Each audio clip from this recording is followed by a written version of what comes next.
Thursday, January 31st. John Anderson sat at his desk and wondered what he was going to do about Amy. Amy was his wife of 6 years, and lately she had been behaving very strangely toward him. It seemed that she had her mind on something, and he couldn't figure out what it could be. For over a month now, ever since Christmas, she seemed to be lost in thought almost every evening. Their conversations had deteriorated to simple sentences. They used to have long conversations over the supper table, but these had become not much more than question and answer sessions. He would ask her what was bothering her, but she always said nothing.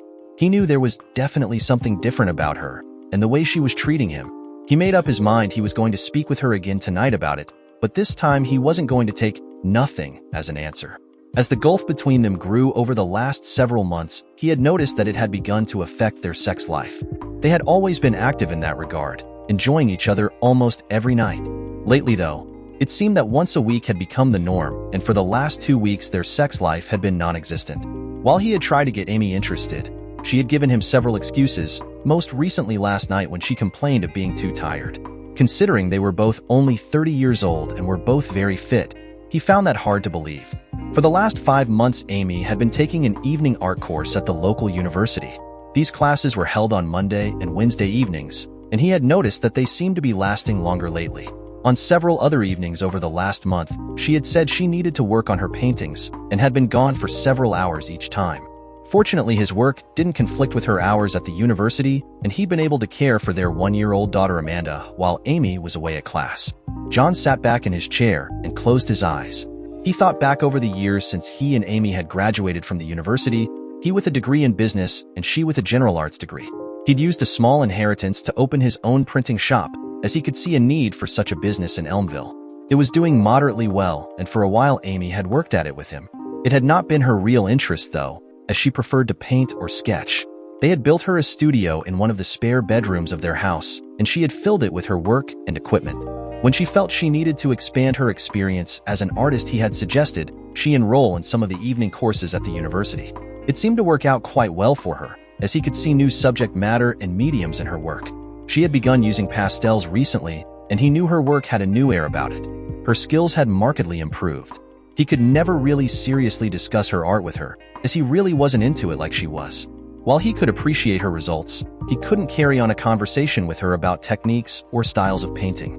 As his business grew and her art developed, they had less in common to talk about, although the arrival of Amanda had really helped in that regard. She was their pride and joy. At 1-year-old, changes in Amanda's abilities and appearance were taking place frequently. For the last month, he had been wondering if Amy may be having an affair. A lot of the signs he'd read of were there, but his 2 attempts in the last 2 weeks to catch her if she was going out to fool around on him had proven nothing. Both times he had dropped Amanda off with his in-laws, Fred and June Holmes, telling them he had work to do at the office, but instead he had gone to the university to see if Amy really had a class. The first time had been for one of her regularly scheduled classes, and he had been able to see her working at her easel with 4 other students in the classroom. 2 of the students were women. One was an elderly man and the last a young teenage boy. Their instructor seemed to be about 40, bearded with rather drab clothing and plain in his personal appearance. The second time he checked up on her had been when she said she was going in to finish working on her latest painting. Again, he had been able to look into the room through the partially opened classroom door, and she had been there working on a painting just as she had said she was going to do. The art professor had been standing beside her, pointing to her work and apparently discussing something with her. John had hung around and checked back on her several times, but he saw absolutely nothing that was suspicious to him. As he sat there wondering what he would be able to do to fix something he didn't even know for sure was actually broken, Mary called him on the intercom to tell him his wife was on line 1. He had hired Mary Page, a 50-year-old widow, only 2 weeks earlier, and already her worth was being proven. She had been able to take answering the phone away from his responsibilities and now was also handling the counter for customers. This let him concentrate on pricing orders and calculating estimates, working on the design of printed products for his customers, and ordering the supplies and equipment their shop needed. Mary had proven to be very good with the public and caught on quickly when shown the huge variety of product choices this firm offered. Now that the post-Christmas lull in business was almost over, he would really be able to use her talents. John reached for the phone and punched the flashing button and said, "Hello, dear. How are you? Is everything okay?" "Everything is fine, John. I just want to know if you'll be home at your regular time tonight." "Oh, I should be, honey.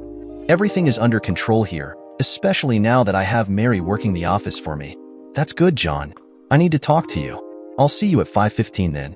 Goodbye. Goodbye, dear. I'll see you at 5:15. Love you, he said, realizing that she had hung up too soon to have heard his last sentiments. He sat looking at the receiver in his hand, wondering how it could be that she would hang up so quickly and impersonally. It seemed as though this was just another example of how she had changed. Just a few short months ago, they would have spent as much time as they could chatting and teasing each other over the phone. She just didn't seem to be the same woman she was such a short time ago. John picked up one of the photos on his desk. It had been taken last year while they vacationed in Florida.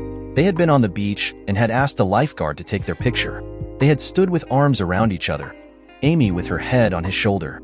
He marveled at how beautiful she was, her dark blonde hair contrasting with his, which was dark brown. They were both fit, with no excess weight on either of them. You couldn't really tell from the photo that she was 4 inches shorter than his 5'10". The photo wasn't large enough to clearly see her blue or his hazel eyes, but both of them sported broad smiles no camera could miss. He stared at the photo and thought again of how good things had been going for him and Amy during the first 5 years of their marriage. During those years, they had taken 2 major trips, one to Cancun and the other to Fort Lauderdale. Although these trips had been taken up with days of fun in the sun, swimming, snorkeling, and relaxing on the beach or at the pool, the nights had been filled with romantic dinners and dancing and completed with hours of joyous lovemaking. Almost every night when they returned to their room, they would follow the same basic script. The door would no sooner be closed and the deadbolt locked than they would begin undressing each other. It was a race in which they were both winners. When they were back home, the lovemaking became a bit more restricted, but at least once a week would mirror their nights while on vacation. John felt that their sex lives had been almost ideal and couldn't understand what seemed to be going wrong in this part of their relationship. For it to have dwindled from such joyful lovemaking to a non-existent physical relationship was beyond his understanding. He could only wait until tonight to insist that she discuss their problems with him. John was pulled from his thoughts by the ringing of the telephone. He sat up and put the photo back on his desk, answered the phone, and got back to work. His problems with Amy were going to have to wait until he got home. Right now, his business needed him. Just before the end of the business day, there was a knock at John's office door. He looked up to see Mary and Frank Worth, his only other employee, entering the office. Frank handled all of the actual printing work, running the various copiers, collators, cutters, laminating machines, and the offset printing machine. "John, we have a bit of a problem," said Mary. "What's up?" "We have a rush printing job that just came in, and there won't be time to finish it before we close. The customer needs the order for first thing in the morning, so we wondered if you would be willing to stay over to finish the job." "Gee, Mary, I simply can't stay tonight. I have some important things to do at home right after I get off work." "Frank, is it possible you could stay for a couple of hours of overtime to finish this job?" "Well, I guess so, John. I don't really like to work extra, but since it hasn't been needed very often, this time should be okay," said Frank. "The kids really wear my wife out, and she looks forward to me getting home to give her some relief." "Thanks a lot, Frank. I appreciate it."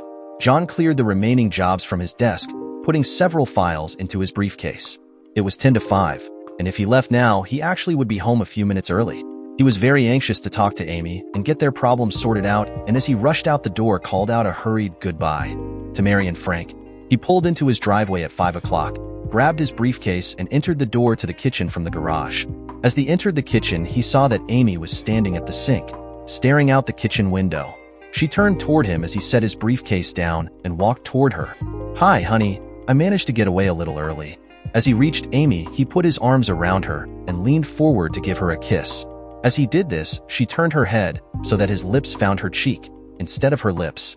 She pushed his arms away from her and said, "Please, John, don't do that. I need to talk to you." Amy turned away from him and walked into the living room. John followed her with a puzzled look on his face, as her actions did not make any sense to him. She sat in the chair that faced their sofa and said, "Sit down, John. I want to talk to you, and it has to be now." John sat on the sofa, the puzzled look still on his face, and waited for Amy's next words. She had her hands in her lap, and she was kneading one hand with the other. She turned her head to the floor and began to speak. "John, I'm leaving you." "No, that's not really right. I'm divorcing you." John jumped to his feet and said, "What? You're divorcing me? Amy, how can you say that?" "John, please sit down. What I'm going to explain to you is hard enough as it is. Please just sit there while I say what I have to say. For days now I've been trying to figure out how to tell you this, and I have to do it now," Amy said. "While I've been taking this art course, I have come to realize that even though I love you, I love Peter more. Well, maybe it's not that I love him more, but that we are so much more suited to each other. We have so much in common. Besides art, we have the same love of literature, music, and even the performing arts. Anything I have ever mentioned to him in any of these areas has matched his feelings exactly. He is leaving for Paris at the end of the semester, and he wants me to go with him as his wife. That will be in 4 months, at the end of May. So I want to be divorced from you by then, so we can be married before we leave for Paris. You're talking about Peter Bridges, your professor? John said. You want to leave me for him? How can you even say that, after all we've meant to each other? You want to throw away our marriage because he has the same opinions as you do? What makes you think I would ever go along with this? John had stood again and was now pacing back and forth in front of the sofa. He turned back toward Amy, his eyes glistening with tears, as he waited for an answer. John, I'm sorry, but I have to do this for myself. Don't think I haven't thought long and hard about all of this. Beside his love for me, he's my mentor, my muse. He has made me see that my art is who I am. I have to go to Paris to find out just how good I could be. Amy raised her head to look at John, and there were tears in her eyes as well. John resumed his pacing, then walked behind the sofa and leaned with both arms against it. Have you talked to anyone else about this? What about your parents? Have you told them of your plans? Amy resumed kneading her hands together and then said, I just came from my parents' place. I explained all of this to them, but they didn't take it well. Mom called me a foolish girl, and Dad said if I went he wanted nothing more to do with me. Even Babs won't talk to me. She ran into her bedroom and locked the door. I would have hoped they could have understood. How do you expect anyone to understand this? It makes no sense at all. John returned to the front of the sofa and fell more than sat down again. Damn it, Amy. How can you do this to us? He shouted. Amy flinched in her seat and lowered her head again. John, I've made up my mind. Over the last 3 days, I've packed up my studio and taken it all to Peter's apartment. Most of my clothes are there now, and I have just these 2 suitcases by the door to take with me when I leave. I don't want to make you sell the house, and I have no need for any of the furniture as Peter has a furnished apartment. I'm leaving you the car as well. His apartment is by the university, and if necessary, I can use his car. In exchange for leaving everything with you, I've taken $20,000 on our line of credit with the bank. I feel that's more than fair to you. I will need the cash to set up a studio in Paris. Oh my God, you're serious, John said. How could you get an extra $20,000 on our line of credit? I maxed it out last month for the new copiers. The account is in both of our names, and I was able to get the limit raised after I spoke to the manager, Amy said. John leaned forward and rested with his elbows on his knees, his head between his hands. He was silent for about half a minute. When you spoke, it was quietly and without looking at Amy. What about Amanda? If you think I am going to let you take her to Paris without fighting you every inch of the way, you're very sorely mistaken. I am not going to let my daughter be taken away and out of the country for such a foolish whim as this. Amy, too, was silent for an extended period and was every bit as quiet when she spoke as John had been. John, I won't be taking Amanda with me. I'm going to give you the primary custody of her. I would like to be able to spend time with her every week until we leave, and then fly back to visit her here every few months. We can work out the details. John's head snapped up to stare at Amy as she spoke. A look of incredulity was on his face, and when he spoke, his amazement was obvious. You are giving me custody of Amanda? Why would you give up custody of your daughter so easily? What is going on here? I love Amanda with all my heart and soul, and not having her with me is going to be horrendous, but Peter says that pursuing my destiny will not leave me with the time that Amanda deserves. As well, Peter is uncomfortable with children, and I'm afraid Amanda doesn't fit with his plans, Amy said. I don't think you are the same Amy I knew just a couple of months ago. That Amy would have fought for Amanda until her dying breath, said John. Why do you think this has been so hard on me? I will be leaving a major piece of my heart with you and Amanda. I think it may be a major part of your soul that you will be leaving behind. John was crying now, leaning back on the sofa and allowing the tears to stream down his cheeks without shame. Amy picked up her purse and took out her cell phone. She punched in a number and said, "You can come by and pick me up now. I'm ready." They sat there in near silence now, with the only sounds coming from John as he cried. After about 5 minutes, a car horn gave a short toot and Amy stood and then walked to the front door. "I'm leaving now. I'll have my lawyer send the papers to you on Monday. Amanda is with my parents, and I've asked them to bring her home to you at 7 o'clock. John wiped his eyes and stood up. He walked toward the front hall where Amy stood and then watched as she picked up 2 large suitcases and went out the door. As she walked down the front steps, John walked to the open front door. Peter Bridges was walking up the front walk and met Amy near the foot of the stairs. He took one of the suitcases from Amy and then turned to John with a smirk as Amy walked to his car. In a moment, he turned and followed her. They put the suitcases into the trunk, then got into the car and drove away. Amy did not look back. John was crying again as he slowly closed the front door. He walked back to the sofa, sat down and leaned back. He said to himself, "What has happened to my life?" His tears stopped after a few minutes, and he simply stayed there with his eyes closed, reliving everything that had happened since he had come home from work. He lost track of time and was still sitting there when the doorbell rang. For a moment, he thought it was Amy, coming back to tell him it was all a very bad joke, but as he opened his eyes, his father-in-law opened the unlocked door and walked in. "I see she has told you," said Fred Holmes when he saw John seated on the sofa. "I'm ashamed to call her my daughter. I don't understand how Amy could have come under the thrall of that guy." As he reached the sofa, his wife June and daughter Barbara came in the front door. Barbara was carrying Amanda, and June had the diaper bag and some of Amanda's favorite toys clutched in her arms. All three of them wore somber expressions, and John could see by their red eyes that June and Barbara had been crying. Only Amanda was laughing and giggling, but she did not know what was going on. As John stood, all three of them reached to give him a hug of encouragement. He greatly appreciated the support of the Holmes family, as he had no siblings and his parents had both passed away in the last 2 years. These people were all he had. The four of them sat and discussed everything that had happened and all that Amy had said to each of them. None of them could believe the events of this afternoon. At separate points, each of them shed more tears. It was almost 7:30 when June got up and said, "I think we all need to have something to eat. I'll go into the kitchen and see what I can find for us." Barbara came over to John with Amanda and let him hold his daughter. Amanda was squirming and wanted to pull at her father's hair. She didn't seem to notice that tears streaked his face. John sat on the sofa and let Amanda play in his lap. Barbara sat by his side, trying to help amuse her 1-year-old niece, while Fred joined his wife in the kitchen and helped her prepare sandwiches and soft drinks for the four of them. In no more than 10 minutes, they were all seated around the coffee table, eating the quickly prepared meal. John did not really have an appetite, but he ate anyway.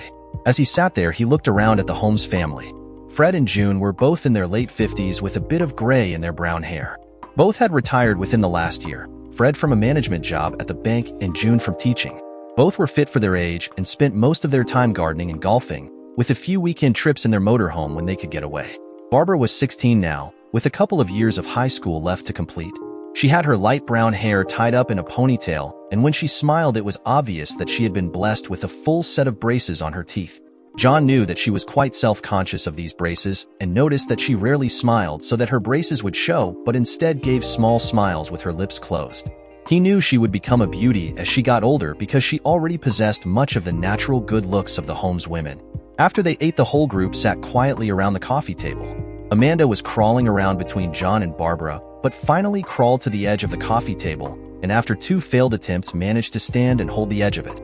She was giggling and cooing and looking around at all of them. When she tried to grab one of the plates, Barbara was quick to tell her no. Amanda was quick to repeat the no back at Barbara, and soon was making a game of it. Watching Amanda's antics soon had all of them in a slightly better frame of mind, although the day's events were in everyone's thoughts. Before they knew it, it was 8:30 and Barbara volunteered to get Amanda ready for bed. While she did that, John, Fred and June sat in the living room and discussed what John would need to do to handle his job and caring for Amanda too. They decided he would have to find a good daycare center, but that June would watch Amanda until he did so. Since the next day was Friday, and with everything that John would have to do, he decided to try to take most of the day off and handle whatever he could from home. June would come over in the morning to help him with Amanda and anything else that came up. Barbara came back to join them in the living room and let them know that she had changed Amanda for the night and that she had already gone to sleep. John thanked her and commended her skills at childcare. After a few more minutes of talk, the Holmes family decided it was time to leave, and John thanked them for their kindness and help. He locked the door behind them after they left. John checked on Amanda, and after seeing that she was asleep, decided he needed a stiff drink to calm his nerves and help him handle spending the night alone in his bed. He poured about an inch of Glenfiddich into a tumbler and sat at the kitchen table to drink it. The more he thought about everything that Amy had said, the angrier he got. Since she had destroyed his world, he wasn't going to make her choice easier for her. He was damned if he was going to cooperate. He finished the first drink and poured himself another. By the time he finished the second, he could finally feel some effect from the scotch. He went upstairs to the master bedroom and flicked on the light. This was the first time he had been in this room since Amy left, and only now did he see the open and empty closet where she had kept her clothes and shoes. Her makeup dresser was bare, and as he walked across the room to check their attached bathroom, he could see that it too held none of her things. He walked back to the doorway, shut off the light, then went over and fell across the bed. As he lay there, the tears returned, and he began to notice the empty feeling inside his chest. Amy was gone, and he doubted he would be able to get her back. He felt he had to try, but lying there in the dark, alone, his confidence level was very low. Friday, February 1st. At some point the scotch did its job, and he fell asleep. It was a fitful sleep, and because he had not bothered to undress or even to brush his teeth before flopping across the bed, not a very comfortable one either. He awoke early, got up and undressed and went in and had a nice hot shower. When he had completed that and had shaved, brushed his teeth and combed his hair, he felt alive again. The whole time since he had awoken, though, had been spent wondering how he was going to live without Amy. Once he was dressed, he went in to check on Amanda and found her still asleep, her arm around her favorite teddy bear. God, he thought, if he were to be losing her as well as Amy, he'd have had no reason to live. How Amy could consider cutting herself off from this precious child, he couldn't for the life of him understand. He leaned over and kissed her on the cheek before heading downstairs to the kitchen to see what food there was on hand for Amanda. John made himself coffee, and while drinking a cup, found infant cereal and some strained fruit for Amanda. He didn't feel hungry, but knew he had to eat if he was going to be able to care for Amanda and himself. He poured himself a bowl of cold cereal and sliced a banana over it. As he ate and sipped at his coffee, he thought of nothing but Amy and what he could possibly do to change her mind. He knew he had to get his mind off of this. So when he finished eating, he grabbed his briefcase, took out some of the work he had brought home, and sat at the kitchen table to get it done. He managed to complete 3 of the jobs before he heard sounds from upstairs that let him know Amanda had awakened. He went upstairs and after changing her diaper had dressed her for the day and brought her down for breakfast. He sat her in her high chair, fed her the cereal, and reached for her bowl of pureed apple. It was then that Amanda seemed to realize it was her father who was feeding her, and she began looking around and crying. John knew she was looking for Amy, and he didn't know what he could do to calm her. For the next few minutes, they both shed a few tears until John was able to deflect her interest with one of her favorite toys. Once Amanda was satisfied, John let her sit in her chair and play. He phoned the office and left a message on the machine for Mary to call him as soon as she got into the office. For the next hour, he played with Amanda until just before 9 o'clock when Mary called him back. He explained to her that he would have to work most of the day from home, but that he would be into the office later for a few minutes. He told her to call him at home if any emergencies came up. He didn't explain to her what had happened. A few minutes later, June arrived and took over caring for Amanda while he finished the work he had brought home with him. By 10 o'clock, he was finished all that he could do, so he went to join June and Amanda in the living room. As he flopped into the sofa, June looked at him and said, "You don't look like you had a very good sleep last night. I know that we didn't, so I can just imagine what your night was like. I was able to get some sleep, but only because I had a couple of really stiff scotches. I was up early, and after a lot of thinking, I've decided I have to get through this for Amanda's sake," said John. "I'd even take Amy back right now for Amanda, although I'm sure she's already had sex with him. I'd willingly sacrifice my pride to put an end to all of this, but I really doubt she'd even think of coming back. She's acted as though she jumped off a cliff without a parachute and has absolute faith it will all be okay." June hesitated for a minute and then said, "She did tell me a few things that I didn't share with you last night. She said she had sex with him several times in the last 2 weeks. She said that was why she cut you off from being with her. She didn't want to humiliate you by sharing herself with both of you." After another delay, June continued, "She had great difficulty telling me these things, so I believe her. She said you were a much more considerate lover, and that her reason for leaving you wasn't sexual or that he was a better lover. Do you understand what I'm saying, John? Don't feel that this is a result of any failure by you to satisfy her." That question had occurred to me, June, although it hadn't started eating at me yet. I'm sure it may have, though, so I appreciate your opinion. I think it makes it less likely she'll change her mind, though. Look, June, I'm going down to the office for a while. It'll occupy my mind, and I can't let my business fail or Amanda, and I will really have a problem. Amanda has been good so far since you've arrived, but I expect she'll have a bad time again at lunch when Amy isn't here to feed her." John stood and took a long look at Amanda, who had crawled her way to the sofa and had managed to pull herself up to a standing position. Her pride in her accomplishment was evident in the big smile she cast back at the 2 adults. John picked her up for a hug and a kiss and then placed her back where she had been. After picking up his briefcase, John paused at the door to say and wave goodbye to Amanda, just as he'd done many times before. She responded with her big grin and an arm that waved up and down vigorously. As he turned and left the house, he thought to himself that he had to make sure Amanda came through this in good shape. When John entered the office, Mary was busy on the phone, so he went straight to his desk. He shut the door on his way into his office, as he knew he needed a bit of time to get off the emotional roller coaster he was on again. During his drive to the office, he'd had too much time to start thinking about Amy's bombshell from the night before. He was once again teary-eyed. After he regained control, he called Mary in and gave her the files he had completed at home so that she and Frank could process them. She had given him an odd look when she came into the office, so he figured she knew he was upset about something. After thinking about it for a while, he decided to call her in and explain the situation to her. When Mary came into his office, he had her close the door and offered her a seat. It was difficult to do, but he finally said, "Mary, I'm afraid I'm not likely to be very dependable for the next while. I've got a real situation at home that I don't really know how to deal with. My wife announced last night that she was leaving, but that she was not taking our daughter. I've become a single parent, it seems. I know you have only been here for 2 weeks, but you are obviously in good control of your job. I'd like to make a new arrangement with you. I'd like you to become, in addition to your other duties, my office manager. It would mean a $50 raise for now, and we could discuss how things work out in a month or so." "I don't know what to say. This is quite a surprise," Mary said. "I'm not scared of the job, as I've been an office manager in the past. I just hope I can do it to your satisfaction. I can definitely use the extra money." John smiled at her and said, "I'm sure you can handle it. I know it's going to be difficult for me to do the work I did before, with having to look after my daughter, Amanda, as well. I have to succeed at both jobs. I don't see failure as an option for me." They shook hands on their new arrangement, and John went out to explain the situation to Frank. Frank expressed his shock at the turn of events in John's life and offered to help out as much as he could. John went back to his office and worked until mid-afternoon, at which time he took all of the files needing his input and went home for the day. Before leaving, he asked Mary to call him on his cell if anything came up that she couldn't handle. He assured her that he trusted her judgment and would accept that her business decisions were made in good faith. When he got home, June told him that Amanda was having her afternoon nap and that he had been right about how she would fuss for Amy at lunchtime. It had taken a half an hour to calm her down this time. John had a small den just off of the living room, so he took his briefcase full of work in there. He had a small desk with a computer in the room, and by rearranging things was able to clear enough space to do the work he had brought home. He realized that if he was going to be doing much work from home, he needed a larger desk, better computer, and the ability to access his office computers from home. The rest of the afternoon flew by for John, but at 4:30, he decided to leave the work for the day. June had begun supper for him while she was watching Amanda. As he helped her complete the meal preparations, June said, "I'm sort of obligated for a flower show this weekend, John. So I'm wondering if it would be okay to have Barbara come over for the weekend to help you with Amanda." "Oh, that's certainly no problem, June. You don't think she would mind?" "She certainly won't mind. She loves Amanda and she thinks you're great," said June. "I'll ask her to come over around 9 in the morning and to bring what she'll need to spend the night.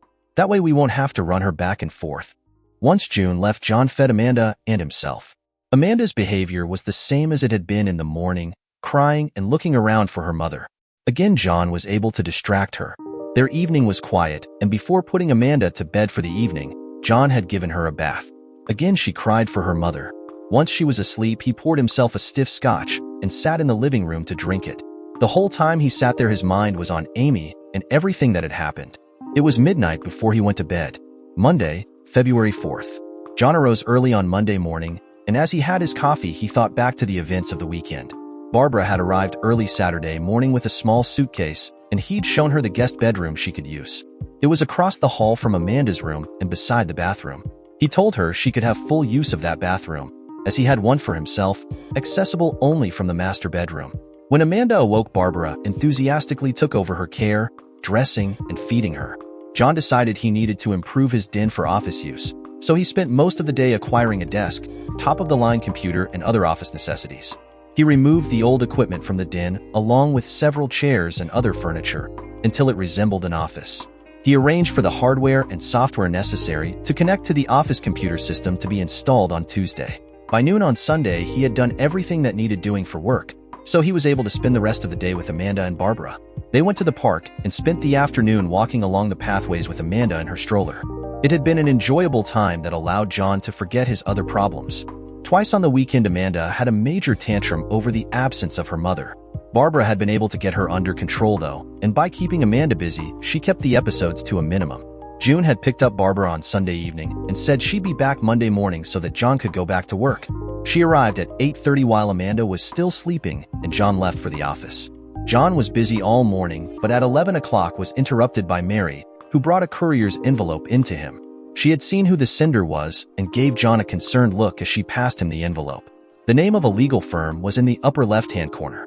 John looked at the envelope for almost a minute before opening it. Finally, he ripped the envelope open and pulled out the pages inside. He read them over quickly and could see they reflected the terms Amy had agreed to. It also stipulated that she wished to spend the full day with Amanda on Wednesday each week, with a full week once every 3 months, dates to be decided later.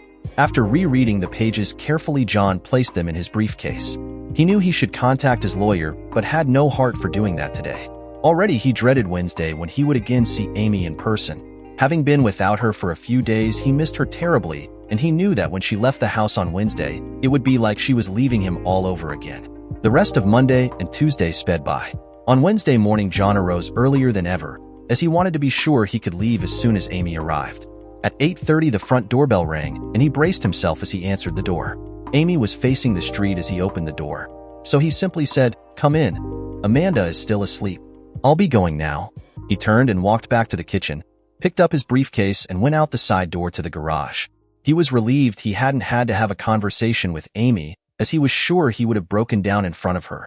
Wednesday seemed like the slowest day of his life to John.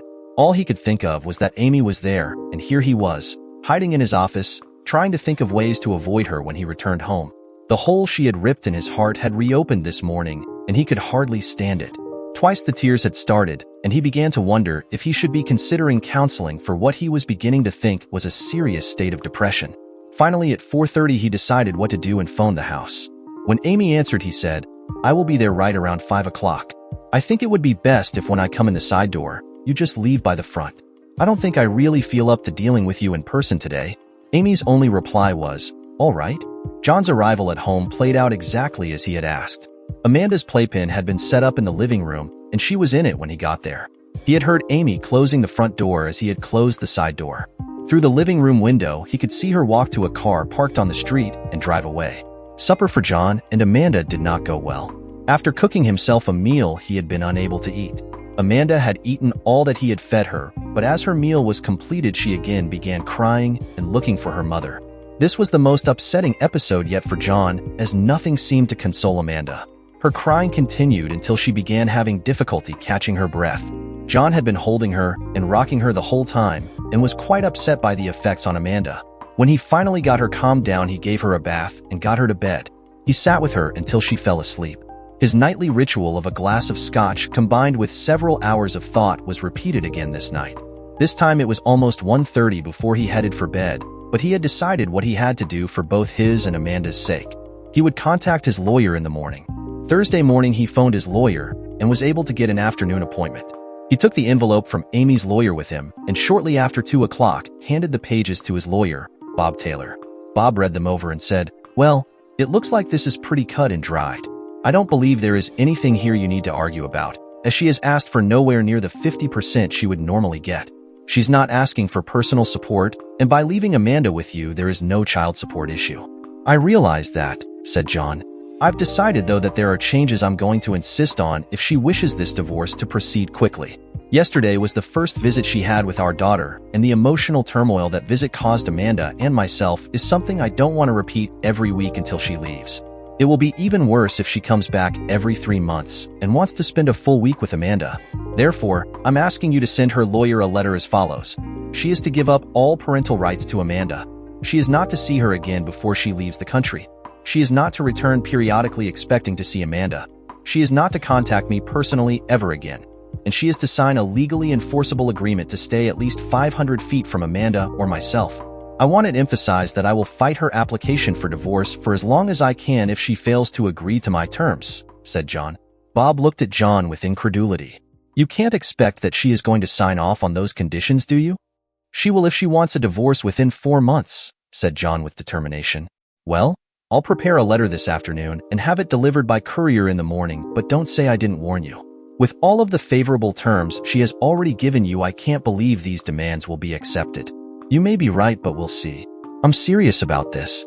If she wants to rip apart our family, that's one thing, but to keep on repeating it every week is unacceptable to me, said John. John left his lawyer's office and headed back to his own business. He finished the day in a better frame of mind now that his thoughts were being put on paper. He heard nothing more that week, and because the weekend arrangement with Barbara had worked so well the previous weekend, he suggested it to June again, so long as Barbara was agreeable. She was, and they spent another good weekend together. Barbara had brought her homework with her this time, and John spent time helping her with it while Amanda napped. He had been able to get her over some hurdles in geometry and algebra, and she said that was a fair trade for her babysitting services. Tuesday, February 12th.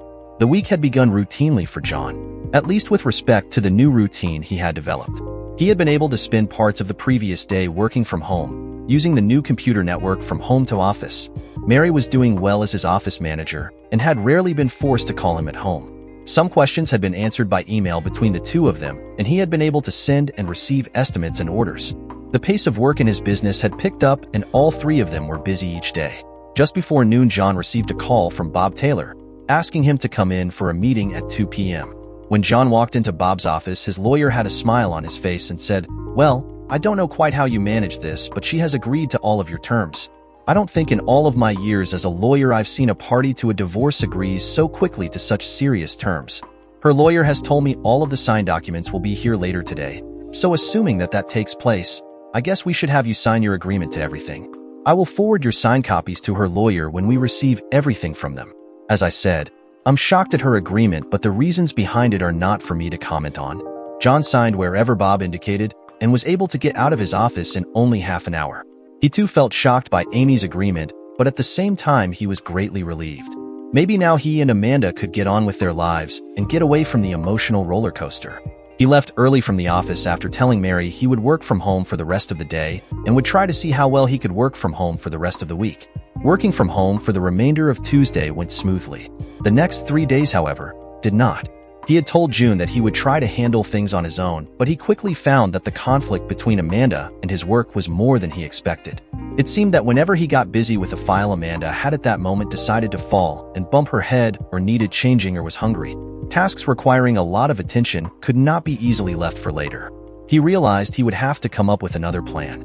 He made it through to Friday evening without losing any customers, but after getting Amanda to bed, raiding the Glenfiddich bottle, and making himself comfortable, he decided to turn his thoughts to how he could better handle the jobs of business owner and single parent. The answer came to him rather easily, he felt.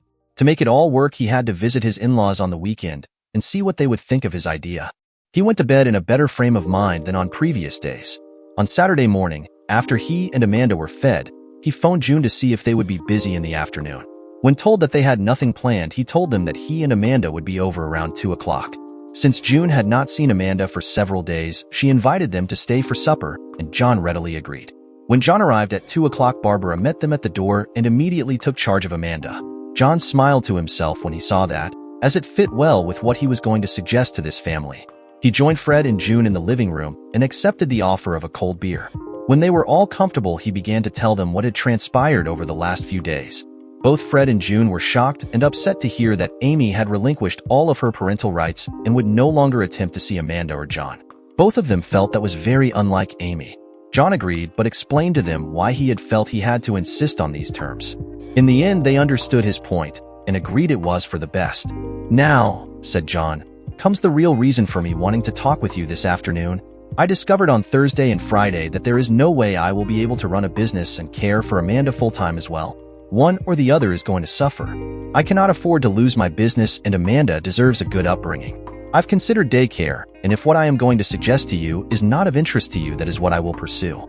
For the last couple of years, you have both been retired and have mentioned several times that as soon as Barbara is finished her education, you want to travel in your motorhome around the continent. What I'm proposing is that, if she is agreeable to it, Barbara move into my home and act as a nanny for Amanda. This would only be for the hours when Barbara is not in school or involved in activities after school." John shifted in his seat, clearly enthused by his idea.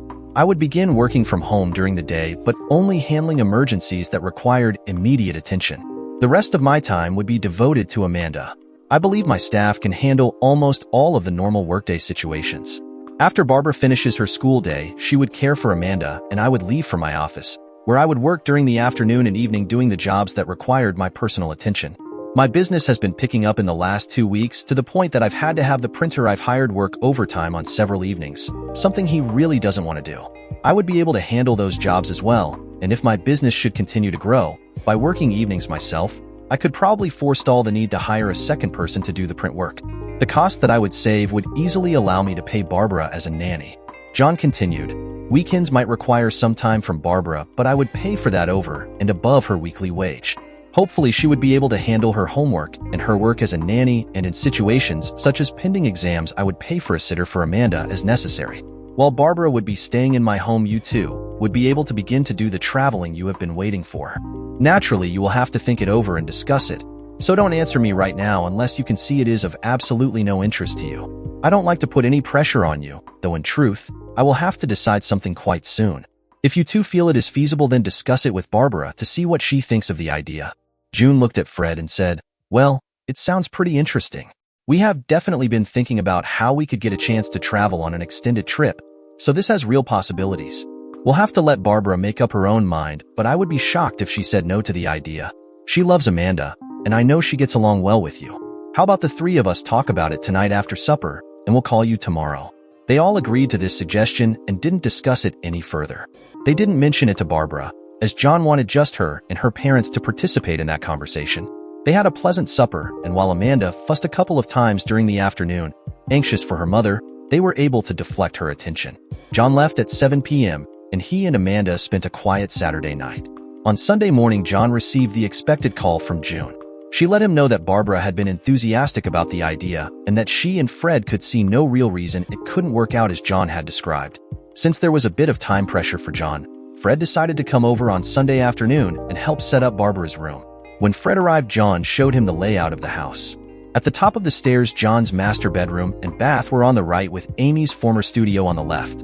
Second on the right was Amanda's room. Second on the left was the main bathroom, and at the end of the hall next to it was a guest bedroom. John and Fred first cleared the guest bedroom of all of the junk that had accumulated there. They also removed an extra chair, nightstand, and lamp that were not needed. Since the guest room was a bit small, they decided to put Barbara's computer desk, bookshelf, and study desk into what had been Amy's studio. Because John would be tied up with work and Amanda in the coming week, Fred would arrange to purchase a rug for Barbara's study room, as well as new blinds and curtains for both of her rooms. When everything was finished, she would have half of the upper floor to herself. The two men then went to the basement to see what changes they could make there. The basement had one large room with a sofa, TV, treadmill, and a Bowflex exercise machine. There was also a laundry room and a bathroom with a large shower. They decided another rug would be appropriate and that child-proof gates would be needed for the basement stairs and the top of the stairs to the upper floor. It was decided that Fred would purchase and install them. Monday, February 18th.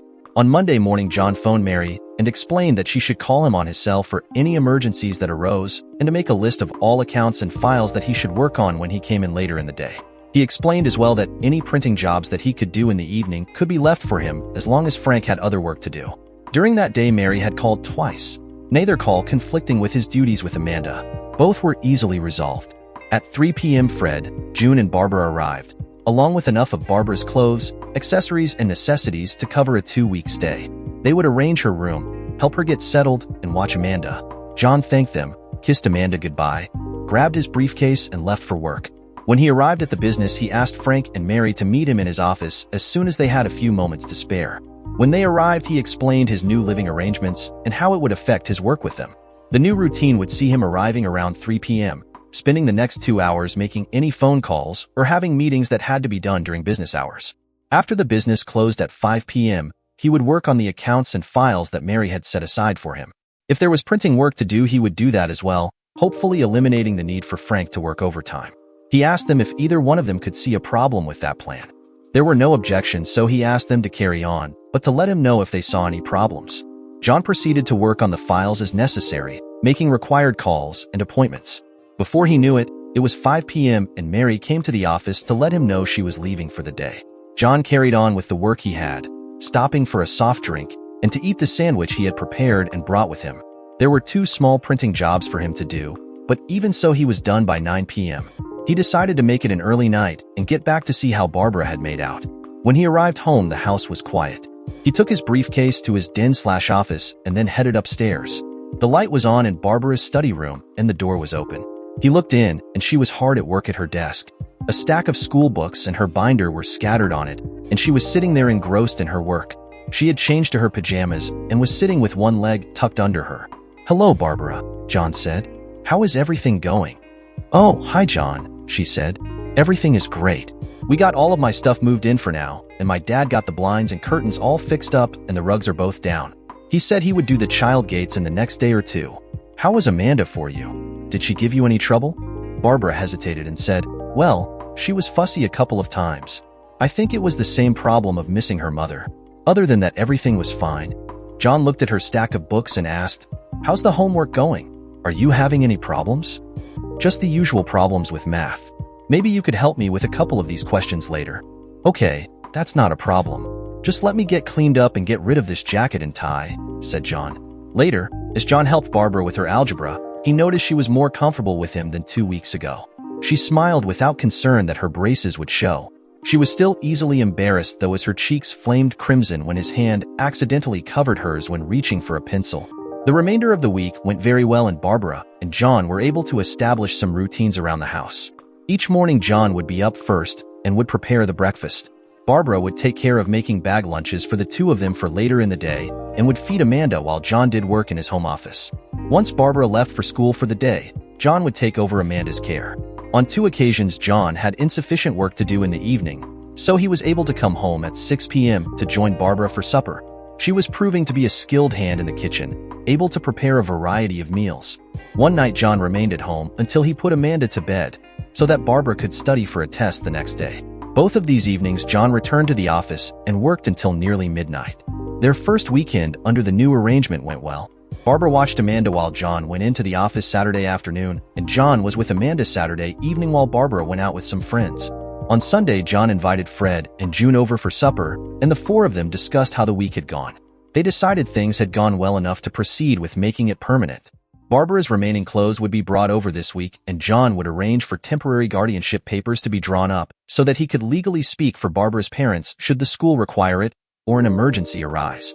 2 bank accounts would be set up, one of which John would deposit Barbara's wages to, and the other would contain a balance supplied by her parents for clothing, incidentals, and her normal allowance. Fred and June were enthusiastic about being able to begin traveling around the country in their motorhome and planned to start preparing it in the coming week. They decided to purchase a dolly so that they could tow their car behind the motorhome and planned to leave in 2 weeks. The next 2 weeks passed quickly with John and Barbara refining their routines. Things went well, with only one emergency arising. On that occasion, a major client needed to meet with John unexpectedly, so John was forced to ask his neighbor, Vicky Pierce, a 60-year-old widow who had just moved next door, to babysit Amanda for him. Vicky, as she insisted he call her, thoroughly enjoyed the opportunity to watch Amanda and insisted that John call her any time that it was necessary. He was pleased with her offer as it helped eliminate one concern that he had. John's business continued at a steady pace, and it was likely that had he not chosen to work evenings, he would have had to hire another employee soon. Mary was continuing to improve in her job, to the point that John was rarely called at home. He found that the tremendous pressure he had been under to succeed at both his business and as a single parent was greatly reduced. He felt he could begin to enjoy life again. Since Amy had left, the emotional strains and pressures he had been under had almost completely submerged any thoughts he'd had of an erotic nature. Thinking of Amy now was the equivalent of turning the temperature control to an ice water setting. As the 1-month anniversary of Amy's departure approached, John discovered that if he restricted his erotic thoughts to images of its first girlfriend, with whom he'd had a satisfying relationship during his first year at university, while John still spent much time every day thinking of Amy and always fell asleep with her image in his mind, he had begun to accept the painful emptiness in his heart and move on to life without her. He had also begun to wean himself from the nightly glass of scotch he'd needed in order to sleep. He was afraid it would become a habit, and he could ill afford the consequences if alcohol were to take over his life. He had too much to live for with Amanda. Sunday, March 10th. June and Fred joined John, Barbara, and Amanda for supper and a pleasant evening together. On the next day, the two of them were planning to leave in their motor home. After an enjoyable meal, they all moved to the living room, where they talked and watched Amanda playing on the floor. At one point in the conversation, June said, "I'm really looking forward to this trip, but I'm really upset that Amy hasn't called us once since she left." We don't even have a number to call her. It's like she's disappeared from the face of the earth. Well, I can't say I'd really want to talk to her, but I'm surprised she hasn't called you, Fred replied. I'm certainly not expecting her to call me, John said. I'm sure that since I've coerced her into cutting herself off from Amanda and me, I'm at the top of the list of least popular people in her life. Their conversation continued until John realized he had a question for June and Fred. By the way, Barbara has her driver's license, doesn't she? It seems to me I've seen her in your car. Fred replied, Yes, she does, as a matter of fact. She's actually quite a good driver, but we're taking the car with us so we can shop and sightsee while we're away. Well, that's good to know, John said. I have Amy's car here, and I don't need it. What I'll do is insure Barbara to drive it, and she can use it for school and anything else that comes up, so long as that's okay with you. That will be fine with us, Fred said. In fact, it would be helpful to us, as Barbara could check the house periodically on her way home from school. She could pick up the mail and make sure everything is secure. Barbara, who had been playing with Amanda, turned to the adults after this last exchange. She had obviously been listening to their conversation. You mean I'd be able to use your car? She asked. That would be awesome. It would be easy for me to check the house every day if you want. And I could do some grocery shopping even. As long as you're promised to drive carefully, I have no problem with you using the car, Barbara, John replied. Oh, thank you so much. I'll be very careful. My driving instructor told me I was a very good driver. Barbara got up from where she was beside Amanda, rushed to John's side and gave him a big hug. She had a smile from ear to ear and her eyes were sparkling. She gave him a second hug and a quick kiss on the cheek. When she realized what she had just done, she blushed and returned to play with Amanda. As it got later, Barbara announced that she would be putting Amanda to bed and then would spend some time studying. June and Fred decided it would be a good idea to get to bed early if they were leaving in the morning, so they said their goodbyes to their daughter. They made the usual parental admonitions to her that she'd do well at school and listen to John. After promising to phone at least 2 or 3 times a week, they left. They seemed excited to be able to finally start their real retirement. John and Barbara waved goodbye to them from the front door. Wednesday, March 27th. The last 2.5 weeks had flown by for John. He and Barbara continued to refine the details of their individual and collective responsibilities around the house.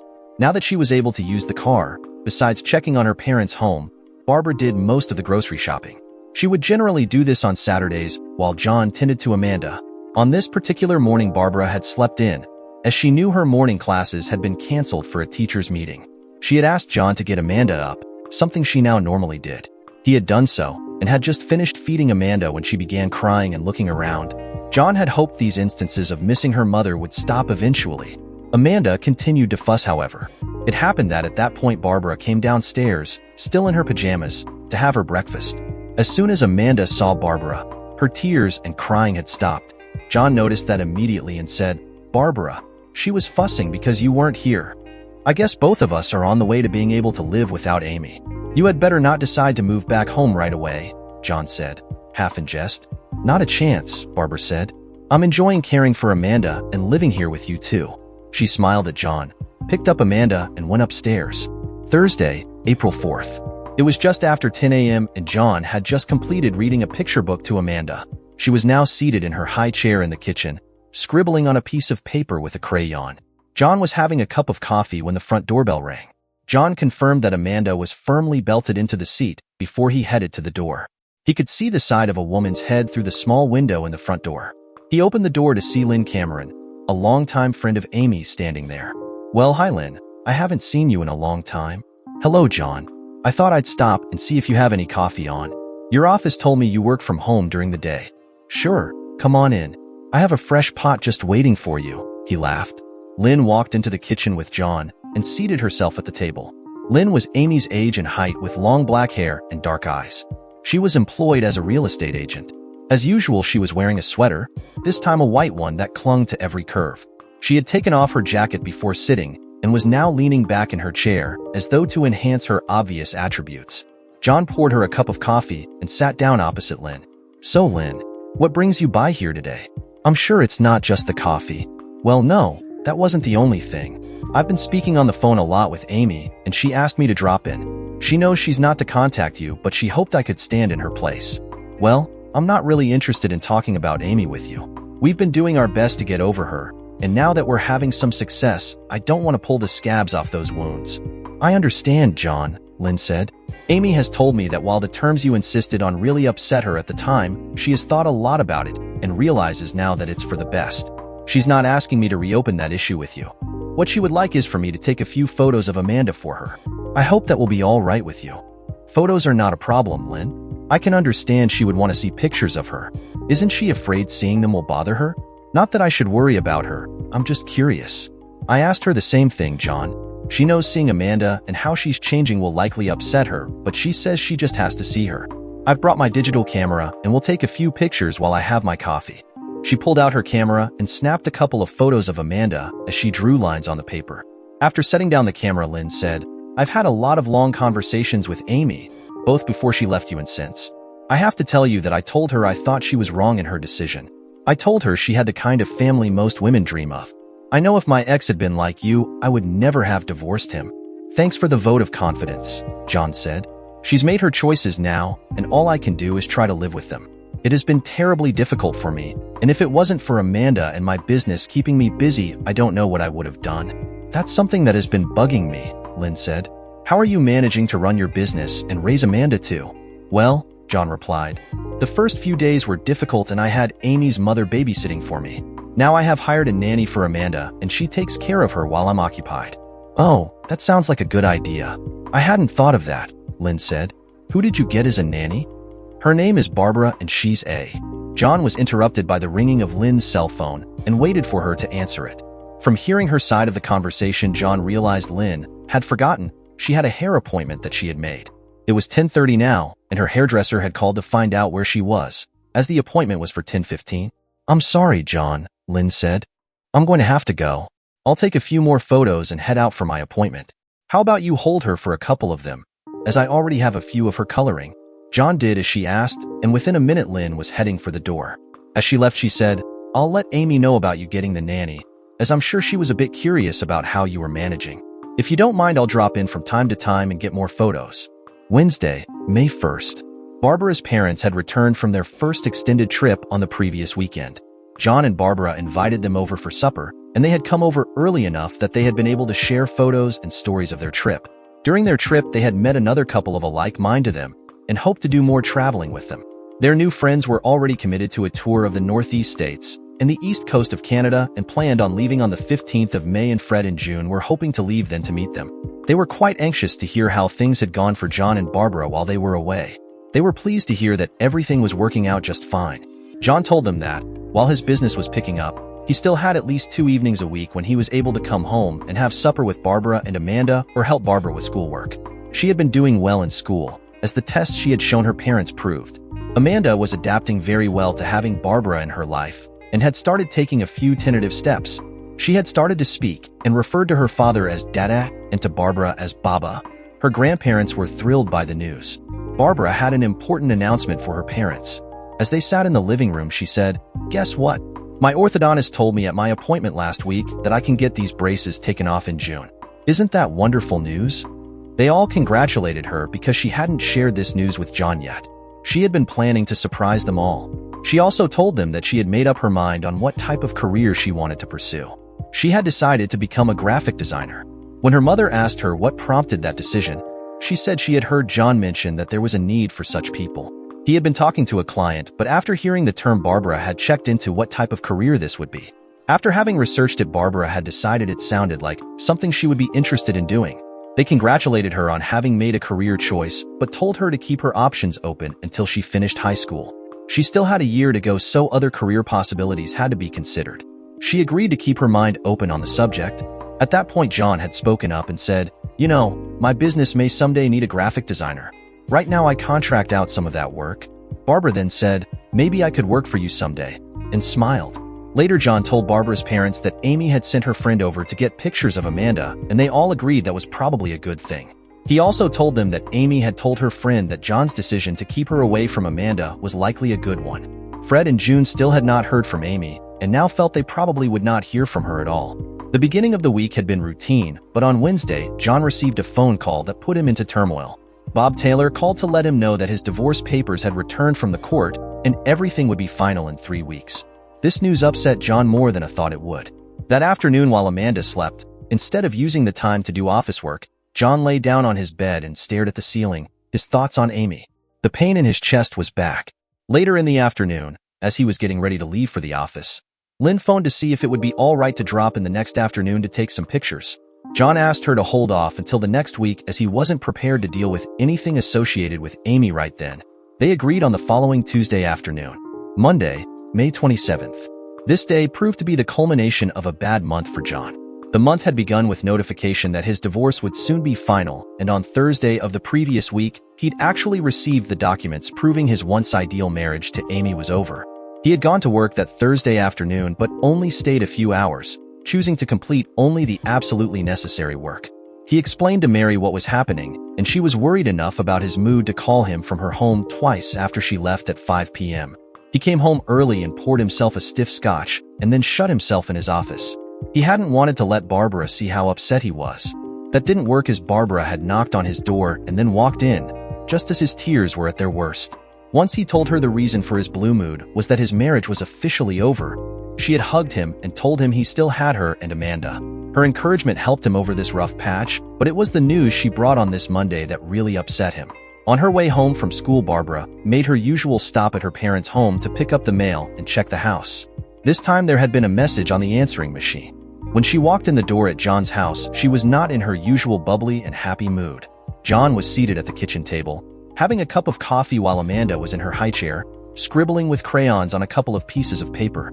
"John," Barbara said, "I have some news to tell you. I'm not sure how you're going to like it, but I have to tell you. When I got to my parents' place today, there was a message on the machine for them, from Amy." "So what did she have to say?" John replied. "I imagine she told them the divorce had gone through." "She didn't mention that, but from her message they would have known that. She left the message on Friday evening after I was there checking the house. She said she was phoning to tell them she was getting married to Peter Bridges on Saturday at 2 p.m. at the courthouse. She told him they were invited to come." The effect on John was immediate, as his face went pale and his eyes teared up. "Oh God," he said. "There's more," Barbara said. She told them that she and Peter were leaving on Sunday at 6 p.m. for Paris. "She has already left the country. I'm so sorry I have to tell you all this, John." A couple of tears escaped from John's eyes, and he wiped them off with his handkerchief. "That's okay," he said. "We knew all along that that's what she wanted. It's just terribly hard to accept that she's gone." John arose and gave Barbara a hug. "I'm really glad I have you here for Amanda tonight. The way I'm feeling, I'd be terrible company for her. I'm going to go down to the office. I can close the door and get this out of my system." Barbara watched as John walked out the door. After he left, she said, "I wish I could help him get over her. He is such a nice guy. I would never have treated him like this." A minute later, she walked to the telephone to call her parents on their cell to give them the news. Tuesday, June 11th. John was waiting for Barbara when she got home. He knew she was going to be a little late because she had her final orthodontist appointment this afternoon. He hoped that finally getting rid of the braces would help Barbara become more social. She was entirely too withdrawn and too easily embarrassed for a girl her age. When she got in the door, he said, "Well, Barbara, give me that big smile you've been hiding for so long." She did just that, and John said, "From now on, I want to see that smile all the time. You're a beautiful girl, and you don't have any excuses now for not showing it." Barbara blushed a bit and said, "Thank you for saying that. That's the nicest thing anyone has told me for a long time." Barbara walked over and hugged him and then kissed him on the cheek. She stepped back, gave him another big smile, and then leaned forward to kiss his cheek again. This time it was John's turn to blush a little. Monday, July 1st. John's work had been keeping him busier at the office lately, and he was not able to join Barbara and Amanda for supper very often. He decided to make the holiday weekend a family weekend. He spent Saturday around the house doing minor chores, but he told Barbara that he would be responsible for making the meals that day, and that she was to make plans to go out with her friends on Saturday night. He spent his Saturday evening playing with Amanda, reading to her, and finally bathing her and putting her to bed.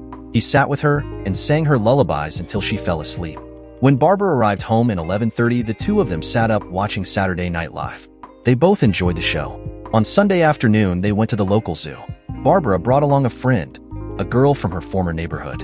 John pushed Amanda in a stroller, letting her see the animals and get a lot of fresh air and sunshine while they walked. The two teenagers entertained themselves like normal teenage girls.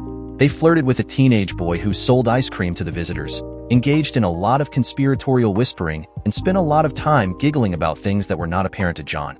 In short, they enjoyed themselves. This was the most outgoing he had ever seen Barbara.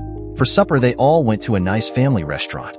They had brought along some of Amanda's food and her special spoon, and the two girls took turns helping to keep her from making too big of a mess. They all enjoyed a nice meal and had a lot of fun doing it. There was a lot of laughing at the table, and even Amanda joined in, although she didn't really understand everything that had been said. On Monday, they went to the city park, arriving early enough to stake their claim to a good spot under a tree, a place where they could enjoy a nice picnic with the food they had prepared that morning. Again, Barbara brought a friend, a different girl this time. While John and Amanda sat on a blanket under the tree, and Amanda played with some of the toys they had brought for her amusement, the two girls left to find out which other friends were at the park as well. Again, there was a lot of whispering and giggling. Later in the afternoon, they enjoyed the food they had brought along, and then had ice cream they bought from a vendor. After their meal, the two girls took Amanda to the playground area and amused her while John watched. The fresh air and exercise wore Amanda out, and she was asleep on the blanket while the adults watched the fireworks that highlighted the evening. That night, after Amanda was put in her bed, Barbara joined John in the living room and sat beside him on the sofa. She had showered and changed to her nightgown. Her hair wasn't in the ponytail she normally wore, but was loose and freshly brushed.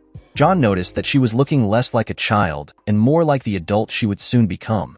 "Thank you so much for such a wonderful weekend, John," she said. "This was the most fun I've had in a long time, and I really appreciate that you let me bring along a friend."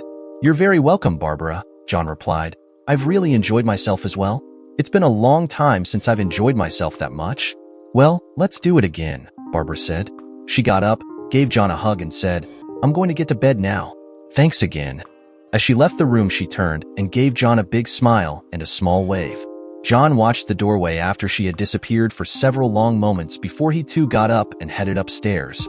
A week later, June and Fred arrived back in town from their extended trip. Over the summer, they spent most weekends and several evenings visiting with John, Barbara, and Amanda. They had many stories from their trip and many photographs to share. The five of them spent a lot of enjoyable time together. Over the course of the summer, once Barbara was finished school, John tried to work as much as he could during the day. He only worked evenings when there was printing to do or he got behind. This allowed Barbara extra time with her friends, and he got to spend more evenings with his daughter. About once every month, Lynn Cameron would come by to take some photos of Amanda. She'd taken photos of Amanda feeding herself, walking, and of her attempts at crawling up the stairway to the second floor. There was usually at least one of her on her father's knee or of John holding her. Now that Amy was in Paris, Lynn was sending her the photos by email. During her July photo-taking session, Lynn had made her interest in John clear. After she had taken the photos, she approached John, standing close enough that she could easily touch the buttons on his shirt, which she did. She looked up into his eyes and said, "You know, you're divorced now. You could ask me out if you like. You have your nanny here now, so you could even stay out all night if you want." John took her hand in his and said, "I might just take you up on that, but I can't right now. I'm just not ready for that step yet. It might be a few more months. You remember that I'm first on the list for when you begin dating again." She smiled at him, gently pulled her hand from his, and walked over to the table where she picked up her cup of coffee. In a few minutes, she left. John watched her walk to her car and get in. She waved to him as she drove away. In early August, John overheard Fred asking June what they should get Barbara for her birthday. John asked when her birthday was, and they told him that it was on the 17th. He realized he would have to get a gift for her himself. He would have to give that some thought. Saturday, August 17th. The morning of Barbara's birthday, John got up a bit earlier than usual. He wanted to make a special breakfast for her and would need a few extra minutes. By the time she came downstairs, he was ready. "Good morning, birthday girl," he said. As Barbara entered the kitchen, her eyes widened in surprise. A banner was hung across the wall above the table, proclaiming in large multicolored letters, "Happy Birthday, Barbara." The table had a festive tablecloth and was set with John's best china and silverware. There were candles burning on the table. "You sit down and I'll serve you. I'm making blueberry pancakes because your mother told me they were your favorite. I'll give you a glass of orange juice first, and you can sip that while I go get Amanda." Barbara finally spoke her first words of the morning and said, "Wow, you didn't have to do all this for my birthday. Thanks a lot. This is great." She sat down in the chair John indicated, and he poured her some orange juice. "I'll be right back," he said, then went upstairs. Barbara had a big smile on her face as she watched John walk up the stairs. She thought to herself, "I sure hope he'll keep me as Amanda's nanny until she is ready for school. Maybe by then he'll feel about me the way I feel about him." John brought Amanda down and then served the pancakes for he and Barbara and prepared one for Amanda as well. After they had eaten, John handed an envelope to Barbara and said, Here's a gift from Amanda and I. I hope you'll like it. I wasn't too sure what to get you." Barbara opened the envelope and took out a birthday card that she read over twice before saying, "How sweet. That's such a nice card. Thank you." The card had contained another, slightly smaller envelope, and Barbara opened that now. She took out a gift certificate and a brochure. They both were printed with the name Domenico's, a well-known local beauty shop. John said, "You're getting older now, Barbara, and I thought you might like this. It's a gift certificate for a complete beauty and spa experience. You could go there and spend a whole day getting the works, or you can use it up an item at a time." The brochure explains it all. "Oh, thank you, John. This is wonderful. One of my friends has been to Domenico's, and they said it was just fantastic. I'm so looking forward to using this." Barbara got up from her seat and approached John, who was standing by the sink. She threw her arms around him and held him tightly, her head on his chest. The hug continued long enough for John to begin to feel uncomfortable. He gave her a small hug, then gently took her arms and pushed her back a bit. "Happy birthday," he said, and then leaned forward to kiss her lightly on the forehead. "I hope you really enjoy your day. We're going to go over to your parents' place this afternoon for supper." While John was clearing the breakfast dishes, Barbara sat beside Amanda and watched. She thought to herself, "I will use this gift to make myself look as beautiful as possible for John. Maybe then he'll really notice me." That evening after supper with her parents, and after they had given her birthday gifts, she showed her mother the gift John had given her. As her mother read the brochure, she said, "You realize this includes a bikini wax too, don't you?" "Mother!" Barbara exclaimed. Her face was red, and she turned away from John in embarrassment. Her mother laughed and said, "Now, Barbara, you're getting old enough you shouldn't be getting embarrassed. If you decide you don't want to use that part of the gift, I'll use it for you. We're going to head to Texas and Florida this winter, and who knows, I might even get myself a new bikini." The subject was changed, and Barbara eventually got over her embarrassment. Tuesday, September 10th. Barbara started her senior year of high school the previous week. They had resumed their normal schedule again, with John working evenings. On this particular day, Barbara's first class wasn't until 11 a.m., so she had taken the opportunity to sit around and read after she got up. Just after 9, she heard the doorbell ring and John greeting someone. In a few minutes, she heard sounds from the kitchen and the murmur of conversation. Out of curiosity, she went to the head of the stairs to see who was there. A woman she didn't know was taking photos of Amanda as she walked around the kitchen. She noticed the woman was smartly dressed and very busty. As Barbara watched, the woman approached John and began running her fingers up and down his chest. They were talking quietly, and Barbara couldn't understand what was being said. She watched as John put his arms on the woman's shoulders and spoke very quietly to her. The woman laughed and poked John twice in the chest with her finger. Then she said, in a voice loud enough for Barbara to hear, "I'm going to hold you to that. Next month for sure." Then she laughed. Barbara went back to her room with a lot of concern on her face. Who was that woman, and why was John letting her touch him like that? She asked herself. She put her book aside and sat there deep in thought. At 10:30, Barbara went downstairs, on her way to school. John was sitting in the living room while Amanda walked around the room trying to grab something she could play with. "Hi, John," she said. "I was wondering who the woman was that was here this morning. I saw her from upstairs, but I don't know her." "That's Lynn Cameron, a friend of your sister. She comes over every month to take photos of Amanda, and she emails them to her. She usually comes in the morning while you're at school." "Oh, okay," said Barbara. She had a lot of concern on her face as she left for school. Wednesday, October 16th. It was a warm fall day, and John had Amanda outside playing in the front yard. He and Barbara were trying to toilet train her, and he had her dressed in normal clothing without a diaper. The front yard was fenced, and the gate latched shut to keep her from getting out to the sidewalk. John had brought out a ball, and Amanda was trying to kick it. John's attention was taken up fully by his daughter, so he didn't notice Lynn Cameron arrive. He realized she was there when he heard the camera shutter clicking. John looked up and said, "Hello, Lynn. I didn't see you drive up. How are you today?" "I'm just fine, John. I'll be even better if you're ready to take me out for supper this weekend. What are the chances?" John laughed and said, "Well, since you've been so patient with me, I guess the least I can do is take you out for that supper. How about Saturday night?" "I'd love that. My Saturday night is open. What do you think? Pick me up at 6, then some dinner and dancing maybe." "Sounds like you have it all arranged." He laughed even harder. "So, I'll pick you up at 6 and then we can go for supper. It's been a long time since I've been dancing, so I'll need you to suggest a good place for that."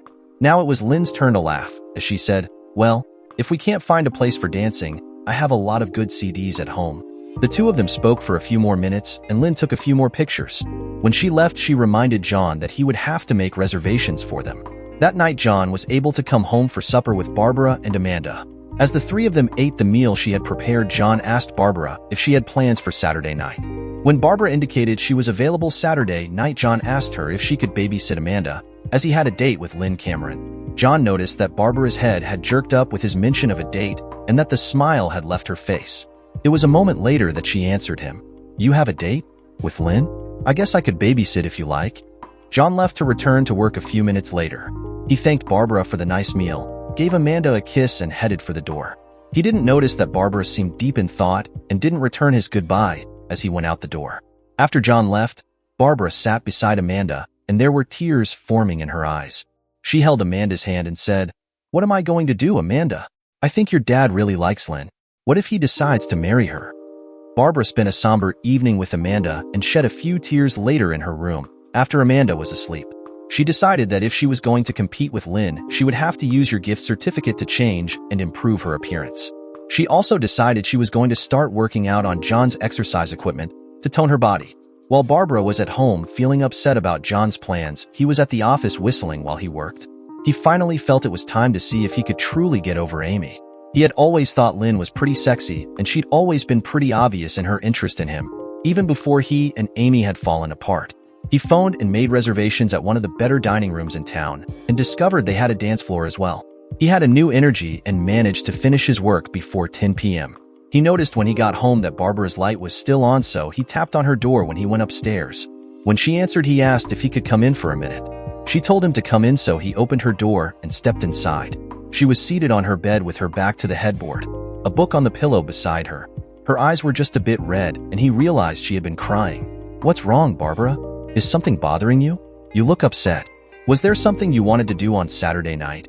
Because I can always get Mrs. Pierce, next door, to babysit." "Oh no, I don't mind babysitting. I guess I'm just having a bad day." John sat at the edge of her bed and patted her leg. "You know I'm your guardian while your parents are away. That means if you want to tell me what's bothering you, you can. Your mom and dad just left last week for the whole winter, so unless it's something you can talk to your mom about over the phone, don't forget I'm here." "There's nothing I really need to talk about right now," Barbara said. "I'm just feeling a little blue, I guess." "Well, if there's ever anything you need to talk about, please come to me." John looked intently at her face and tried to see if he could read anything serious there. He decided she didn't look overly upset, so patted her leg once more and got up from the bed. When he reached the door, she said, "Oh, there is something I wanted to ask you. Is it okay if I start using the exercise equipment in the basement? I want to start getting into shape." "For sure, go ahead and use it. Amy and I used to use it all time, and I should get back to it myself. Just be careful if Amanda is there with you, because there are lots of places she could poke a finger and get it pinched. Don't worry about that. I think I'll start getting up early to use the equipment, and I may use it again after Amanda is asleep," Barbara said. She smiled at John before he turned and left the room. John was still feeling better than he had in a while, so he went downstairs and poured himself an ounce of scotch and then sat in the living room to contemplate his date on the weekend. Since Lynn had begun trying to tempt him into taking her out, her image was now the one used to arouse himself during his morning shower. He looked forward to seeing if any of his fantasies would come true. The next morning, John had just finished setting up the coffee pot when he heard a noise behind him and turned to see Barbara enter from the basement stairway. She was wearing a t-shirt and shorts, and from the damp stains on the t-shirt, she had a good workout. "Boy, you are serious about getting at the exercise machines. You're putting me to shame," John said. "There's no time like the present to get started," Barbara said, then ran up the stairs and stepped into her bathroom. In a few moments, John could hear the shower running. Saturday, October 19th. The day passed slowly for John, but finally it was time for him to get ready for his date with Lynn. Several times during the day he had noticed that Barbara seemed unusually serious, and once he had asked her if she was sure she didn't mind babysitting. She had assured him she didn't mind. By 5:30 he had showered and dressed and was ready to leave. When he came downstairs, Barbara commented that he looked very handsome. He smiled and thanked her for the compliment, and handed her a piece of paper with the places he would be and the phone numbers. As he headed to the door, both Barbara and Amanda waved goodbye to him. At the door he said, "I could be a bit late, so don't wait up for me." After he left, tears once again found their way into Barbara's eyes. She was holding Amanda and said to her, "I hope your daddy doesn't fall in love with her." Amanda replied with her usual "Dada" and "Baba," and brought a bit of a smile back to Barbara's face. Lynn was ready when John got to her place and met him at the door, looking stunning in a figure-hugging black dress. John took her hand, then stepped back, looked her up and down and whistled. Lynn laughed and then turned to lock the door. Small talk occupied the trip to the Sheraton, where the dining room was located. When they arrived, they were quickly seated in an alcove not too far from the dance floor. John ordered them both a drink, scotch for him and a white wine for Lynn. They talked and sipped their drinks until their meal arrived. At one point, Lynn said, "I can't believe you actually asked me on a date. I was afraid it would be a lot longer before you could get over Amy." John looked down at his hands and thought for a few moments before he answered, "I can't really say I'm over Amy. I think I just have accepted she's gone. I have to be realistic. Even now, it would be hard to turn her away if she showed up at the door and begged me to take her back. Since I know that isn't going to happen, it's best I just stop thinking about her. The burning pain is gone, but I still think of her all the time.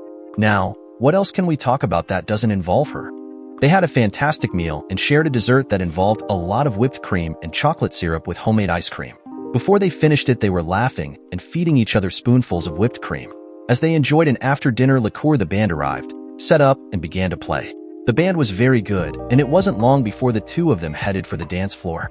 A nice slow song was playing, and John took Lynn into his arms. It had been a year since he had danced, but it didn't take long for the rhythm to kick in. It didn't hurt that Lynn molded her body to his, and he was very conscious of the pressure her body was putting on him. He knew he would soon have an arousal that Lynn couldn't help but notice, considering how close they were dancing. Before the first song ended, his concern had become reality. They stayed out for 2 more slow songs, and John sort of got used to the fact that she had to have noticed what he was hiding but was choosing to ignore it. When the 4th song of the set started, John immediately recognized that it was the song that he and Amy had considered their song, and his excitement immediately began to disappear. Lynn chose this point to say, "What's the matter? Tired of me already?" She laughed good-naturedly, and John felt himself blush. "No, nothing like that. I guess I have issues. That song was a favorite for Amy and me." They decided to sit after that song, but over the next several hours enjoyed many songs that they danced to. Just after midnight, they decided they would leave. John took Lynn by the arm to escort her back to the car, and when they got there, she turned in his arms and pulled his head down to kiss him hungrily. They stood there beside his car, their lips locked. In a couple of minutes, they parted and John opened the door for Lynn. He quickly got into the car, and she slid over beside him, and they resumed their kiss. A few moments later, John drove back to Lynn's apartment and said, "Sure," when she asked him if he would like to come in for a drink. He escorted her to her apartment door and walked in with her. When he turned back from closing the door, Lynn was right there, and she threw her arms around his neck to begin another round of deep kisses. Again, they enjoyed several minutes of passionate kissing before coming up for air. John laughed and said, "I think you had mentioned something about a drink, didn't you?" Lynn said, "You're right, I did," and left to pour them each a glass of wine. They sat beside each other on the sofa and tapped their glasses together in a toast. "To good friends," said Lynn. John repeated her toast, and they sat together sipping their wine and talking. At one point, Lynn said, "I told Amy in an email a couple of weeks ago that I was going to try to get you to go with me. She never did answer that one, but she has written me since, so I guess we're still friends." John hesitated before answering, "It's probably not a good idea to bring her name up with me. Her memory can be a real mood killer for me. I sometimes wonder how long she'll have that effect on me." Lynn reached over and took his glass from him, setting the 2 glasses on the end table beside her. "Consider that my last word on that subject." She stood up and took John by the hand, saying, "Come with me." She led him from the living room down the hall and turned right into her bedroom. The light was on in the attached bathroom, and it provided enough light for John to see. Lynn let go of his hand when he was beside the bed and stepped over to her dressing table, where she lit several candles. Their light reflected from the mirror behind them and lit up the room quite well. She turned and stood in front of John. She reached behind her back, and John could hear the sound of the zipper on her black dress coming down. In a moment, she pulled the dress from her shoulders and then let it drop to the floor. She held her hands out on each side of her and said, "Well, what do you think?" John looked her over from head to toe, and as he did so, she turned in a full circle in front of him. When she completed her turn, he said, "Amazing." They soon had sex and went a shower together. They got out of the shower and dried each other. A very satisfying end to a wonderful evening. Lynn wanted John to spend the night, but he knew he had to get home as he hadn't warned Barbara that he might be out all night. It was almost 2:30 a.m. when he kissed Lynn goodbye at her door. Her last words were, "We have to do this again one night." John laughed and said, "It's not going to be hard to convince me. In just over 5 minutes, John was pulling up in front of his own home. He didn't want to use the garage as he was afraid the sound of the door opening and closing might awaken Barbara. He realized his consideration for her was wasted though when he happened to glance up towards her bedroom window. He could see her standing there watching him come up the sidewalk. When he got upstairs, John went to Barbara's bedroom door and said quietly, "Is everything all right, Barbara? I noticed you're still up." She replied, "Everything is fine." But he could hear something different in her voice, so he asked if he could come in.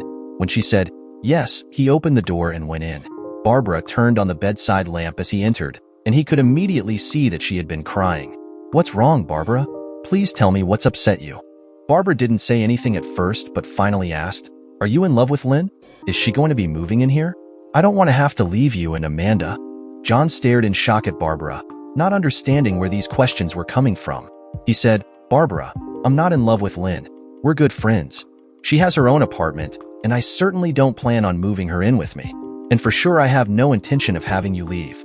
I'm hoping you'll stay at least until Amanda goes to school. She is bonded to you like a mother, and I really don't want to have her go through another separation like she did when Amy left." Barbara was watching him closely as he spoke, and when he was finished, a look of relief crossed her face. She said, "Oh, thank you for telling me that. I was so afraid you were going to be sending me back home soon." A smile broke out across her face. John reached forward and placed his hand on the side of her head.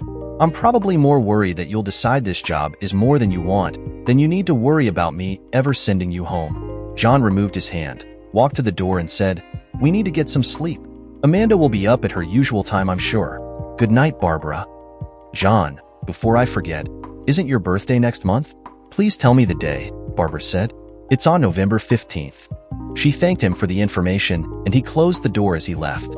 Barbara turned off the lamp and then lay there thinking for quite a while before she went to sleep, a smile on her face. Wednesday, October 23rd. John was waiting for Barbara when she got home from school. He had his briefcase by the door and was ready to leave for work. As she came in the door, Barbara had a big smile on her face. "Before you go, John, do you have any plans for the 16th of November? Barbara asked. John flipped open his organizer to glance at it and said, "No, nothing at all. Why do you ask?" "I'm taking you out for supper that night for your birthday, and I have reservations for 6 p.m., Barbara said. She was all smiles and continued, "I've arranged for Mrs. Pierce to babysit Amanda, so everything is set." Saturday, November 16th. John was up early, but not as early as Barbara. He was having his first sip of coffee when Barbara came up from the basement where she'd obviously been working out. She was in the t-shirt and shorts she usually wore when she exercised. When she saw John, she said, "I'll be out for most of the day, so don't forget to be ready to go out for 6 p.m. John assured her he wouldn't forget, and after she went upstairs, he went back to drinking his coffee and watching the morning news headlines on TV. As he relaxed, he began thinking about how his life was going lately. The business was doing very well, and he had hired another printer and had purchased more equipment so they would be able to keep up with the orders. Mary was doing exceptionally well as office manager, meaning he had to spend less time with paperwork. Mary suggested they hire a student in graphic design from the university to work part-time and eliminate the contract work they had been using. This had worked out very well, and the student was now working 3 days a week for 2 hours in the afternoon. Her work was better than the work turned out by the contractor. John's customers appreciated the boost in quality. He was out with Lynn again on the previous weekend, and the two of them had worn each other out in bed. He had been late getting in again, and for the next couple of days he noticed Barbara had been a little distant. She had returned to her old self by Tuesday. Amanda was changing by leaps and bounds and was using many words on a daily basis. She had been toilet trained for a couple of weeks now and was very proud of herself for the accomplishment. Her grandparents had been amazed at her progress when they heard of how she was doing. Barbara went out before 9 a.m. and John spent the day with Amanda, reading a couple of her favorite books to her to get her asleep for her nap. While she slept, he got on the computer and did some office work. At 3:30, he took Amanda for a walk, and when he returned, he saw that Barbara's car was back. A little after 4:30, Vicky Pierce arrived to babysit Amanda. After showing Mrs. Pierce where the things she would need for Amanda were located, John went upstairs to shower, shave, and get ready to go out for dinner with Barbara. At 5:30, he was downstairs again when Barbara came down the stairs. John wasn't aware she was behind him until Mrs. Pierce said, "Oh my gosh, Barbara, just look at you." John turned and could immediately see why Mrs. Pierce had said that. Barbara's ponytail was gone. Her hair had been cut, layered, and highlighted and styled in a way that drew one's attention to her face. Her makeup was impeccable, and he could see she had had a manicure. She was wearing a black dress with a flaring, knee-length skirt and spaghetti straps. The small purse she carried matched her shoes. "Barbara, you look fantastic," John said. "I can hardly recognize you. You've gone from 17 to 21 since I saw you this morning." "Why, thank you, John. I've used up your gift certificate. That's where I've been all day. I decided it was time to change my look, and everything that was included with that gift certificate lets me do it.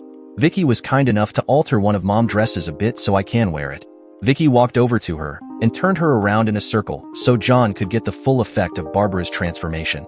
She said, "Barbara, John's right. You've become a woman from a girl." Barbara was blushing now, but still grinning from ear to ear. She walked over to John and took his arm and said, "Well, Vicky, do we look like a couple?" "You certainly do," Vicky said. "We need a camera to take a picture of you two. Do you have one, John?" John went to his office and got his digital camera. While he and Barbara posed, Vicky took a number of photos of the two of them, singly and together. By the time she finished, it was time for them to leave. John escorted Barbara out to the car and helped her into the passenger seat. As he started to drive away, he asked, "You haven't told me where we're going, Barbara." "I reserved our table at the Sheraton dining room. I figured that it must be good since you took Lynn there. I left the number with Vicky." "You seem to get along with her pretty well," John said. "I didn't realize you knew her that well." "She comes over sometimes when you're at work and we talk," Barbara said. "She is really nice." They arrived at the Sheraton and were shown to their table. John couldn't get over the change he saw in Barbara. Not only did she look several years older, she was acting as an adult. She seemed to be neither self-conscious nor lacking in self-confidence. She seemed to have grown up overnight. His realization of how much Barbara had changed was reinforced within minutes of them being seated. A waitress came by for their bar order, and after John asked for a glass of white wine, she asked, "And would your wife care for the same?" John hesitated, not knowing whether to correct the error regarding Barbara's age or her marital status first. Before he could say anything, Barbara answered, "I'll just have a Coke, thank you." Her grin had returned and John had to laugh at the exchange. They had a delicious meal and carried on a conversation that was longer and covered more serious subjects than their usual. Neither felt they could handle a full dessert, but John suggested they share one and Barbara was quick to agree. Their meal had been served and eaten at a leisurely pace, and the band had started by the time they finished the dessert. The band had begun playing a slow song, and John noticed that Barbara was watching the couples on the dance floor, so he asked, "Would you care to dance, Barbara?" "I guess first I should ask if you slow dance." "Yes, I do, and I would love to dance," Barbara said. "My dad taught me when I started high school. He said everyone should know how to dance to a slow song." They danced the next 3 songs, until the band switched to a set of faster ones. Barbara was a smooth, confident dancer, and John enjoyed being on the dance floor with her. She took his arm as they returned to their seats, and John noticed a flush had appeared on her cheeks. They returned to the dance floor 5 more times, whenever the band would play slow music. Both of them enjoyed their time on the dance floor immensely, and by the end of the band's last set, both of them were fully satisfied with their evening out. Barbara took John's arm as he escorted her out to the car. She looked radiant, and John sported a big smile. When they pulled into the garage and the door had been closed behind them, Barbara said, "There's one last thing I want to give you for your birthday." She leaned over and kissed him gently, but this time on his lips. It was not a long kiss, but John was very conscious of it and could think of nothing to say as Barbara pulled back and opened the door to get out of the car. John quickly recovered and hurriedly got out and around the car to assist her out. Once inside, they had an animated conversation with Vicky as they described their evening out. John made coffee, and they each had a cup while they talked. Once Vicky left, John took Barbara's hands and thanked her for a wonderful evening. He told her it was the best birthday he'd had in a long time. They went upstairs together, and as John stopped at his bedroom door, Barbara went onto her own, where she turned and gave him a small wave. "Good night," she said. "Good night, Barbara," John said as Barbara entered her room. John entered his own room and closed his door, but was awake for another hour as he replayed the evening from memory several times. Tuesday, December 31st. It was 7 p.m. and John was waiting for Barbara to get ready for their night out with her parents. Fred and June had returned home on the 15th, and the 5 of them had spent a lot of time together over the Christmas holiday. The 4 adults were going to attend a New Year's Eve party in the ballroom at the Sheraton Hotel. Mrs. Pierce was going to babysit Amanda. Barbara had announced she would be the designated driver for the night, so John had poured himself an ounce of scotch while he waited. As he sat and sipped his drink, he remembered the events of the last 2 weeks. Fred and June were amazed at the change in Barbara since they left on their trip. Her new hairdo combined with her new self-assurance had made her a new person. John had been busy in the weeks preceding Christmas as his business continued to grow. He was looking forward to a bit of a lull after the new year, as was normal in most businesses. He had set reduced hours for his business between Christmas and New Year's to let his staff have some extra time off. He felt they had earned it. Christmas was spent with Barbara's parents, and it had been an enjoyable time for all of them. June had placed mistletoe in the doorway leading from the living room to the kitchen, and she and Barbara had taken turns catching John and Fred as they walked beneath it. John noticed that Barbara seemed to keep a close eye on him and had caught him under the mistletoe at least half a dozen times. Fred and June decided they wanted to attend a New Year's Eve party and had been fortunate enough to find 4 tickets still available. They insisted that John and Barbara accompany them. John and Barbara left to pick up her parents at just after 8 o'clock when Vicky Pierce had arrived to babysit. The 4 of them met another couple at the party, Pat and Sylvia, who were friends of John's. The 3 couples sat together at one table and spent the evening dancing, talking, and generally having fun. Barbara especially enjoyed being a part of the group of adults. She danced almost every dance, if not with John, then with her father or Pat. By the end of the evening, they were all tired out and anxious for the midnight celebration. When midnight approached, Barbara made sure to get John up onto the dance floor. As they danced and people began the countdown of the last few seconds for that year, she pulled herself closer to John and whispered in his ear, "This has been the best year of my life. Well, this year started out absolutely miserably for me, but it's ending in a much nicer way. I've so enjoyed having you in my home. You have been such a good caregiver for Amanda. I think she loves you like a mother." "That's such a nice thing to say, John. I don't think I could love her more if she was my own," said Barbara. Barbara leaned forward to put her head on his shoulder as they continued to dance. As the countdown reached midnight and shouts of "Happy New Year" rang out, the 2 of them separated and John leaned forward to give Barbara a short kiss. "Happy New Year, Barbara," he said. "Happy New Year," she replied. Fred and June came over to join them and give them their best New Year's wishes. In a minute, the band began to play, and Fred took his daughter away to dance with her. As they danced, he said, "Your mother and I have noticed you seem to really like John.